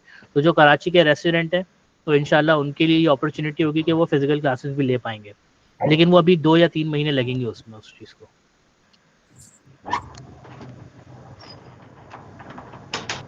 अच्छा जी, उन्हें पैसे देंगे नहीं आप लोग, वो बैठ वाले 5 दुबई में एज अ होटल मैनेजर काम करने के लिए देखें 2 चीज़ें रिक्वायर्ड है। दुबई में जब आप इंटरनेशनल मार्केट की बात करती है ना, तो सबसे पहली चीज़ जो रिक्वायर्ड होती है आपके एजुकेशनल बैकग्राउंड, कि आपके पास एक कोई ना कोई प्रोफेशनल डिग्री होनी चाहिए, भले वो एक होटल मैनेजमेंट का डिप्लोमा हो या आपने किसी जगह से कोई आपने कोर्स किया हो या इस तरीके की चीज़। दूसरी चीज़ जो रिक्वायर्ड होती है वो आपका एक्सपीरियंस होता है। पाकिस्तान का एक्सपीरियंस इतना ज़्यादा कैलकुलेट नहीं होता, लेकिन फिर भी अगर पाकिस्तान के अंदर किसी अच्छी जगह से आपने जॉब की है, जैसे आपने किसी रमादा होटल के अंदर, मैरियट के अंदर या पीसी के अंदर आपने जॉब की, तो वो काउंट होती है। तो अब रमादा, मैरियट और पीसी में आप जब जॉब के लिए जाएंगे तो वो विदाउट किसी डिप्लोमा आपको जॉब नहीं देंगे, तो उनकी भी एक सर्टेन रिक्वायरमेंट होती है। तो दोनों सूरत हाल के अंदर आपको, अगर आपने इस इंडस्ट्री में ग्रो करना है, तो एटलीस्ट एक डिप्लोमा आपके पास होना चाहिए। अदरवाइज ऑब्वियसली फिर वो जो आप अगर एक डिप्लोमा करते हैं तो आप हो सकता है 3 साल के अंदर एक अच्छे मैनेजरियल पोस्ट के ऊपर पहुंच जाए, लेकिन अगर आप डिप्लोमा नहीं करते तो आपको 6 से 7 साल लगते हैं मैनेजर बनने में। ठीक है, तो बस हम इसको यहीं तक रखते हैं आज। इंशाल्लाह जो भी आप लोगों के क्वेश्चन हो आप लोग हमेशा कर सकते हैं। नंबर आप सब लोगों के पास आ गया है। कभी कोई प्रॉब्लम हो, कोई आपको हेल्प आउट की ज़रूरत हो, कोई भी चीज़ हो, तो हम बिल्कुल आए। लैंग्वेज रिक्वायरमेंट देखें, अब दुबई के अंदर आप जा रहे हैं तो एटलीस्ट आपको अच्छी इंग्लिश आनी चाहिए, और साथ में आपको बेसिक अरेबिक अगर आती है तो बहुत अच्छी बात है। अगर अरेबिक नहीं भी आती तो अगर आपको इंग्लिश आती है तो डेट वुड बी इनफ। ठीक है, इसके अलावा जो भी आपके क्वेश्चंस हो या कोई क्यूरीज हो या कोई कंसर्न्स हो, तो आप लोग किसी भी टाइम हमसे थ्रू मैसेजेस या इवन कॉल अगर आपको करना है तो आप कॉल सेशन के लिए भी रिक्वेस्ट कर सकते हो, तो इंशाल्लाह हम आपको उसमें भी हेल्प आउट कर देंगे। चलें जी, आज की बस हम क्लास यहीं तक रखते हैं। आई होप आप सबने अपने नाम एंड ईमेल एड्रेस वगैरह शेयर कर दिए होंगे। तो बस हम क्लास को वाइंड अप करते हैं। It was nice meeting you. Thank you so much for your time. आज पहला रोज़ा था, उसके बावजूद आप लोगों ने इतना मतलब पॉजिटिव चीज़ें रखी, सारी चीज़ें अपना टाइम दिया, अपने थॉट्स एक्सचेंज किए, तो ये बहुत एक इंटरेक्टिव और बहुत अच्छा एक सेशन था। थैंक यू सो मच, आप सबका बहुत बहुत शुक्रिया, और इंशाल्लाह मुलाकात होती रहेगी आप लोगों से। ठीक है, अल्लाह हाफिज़।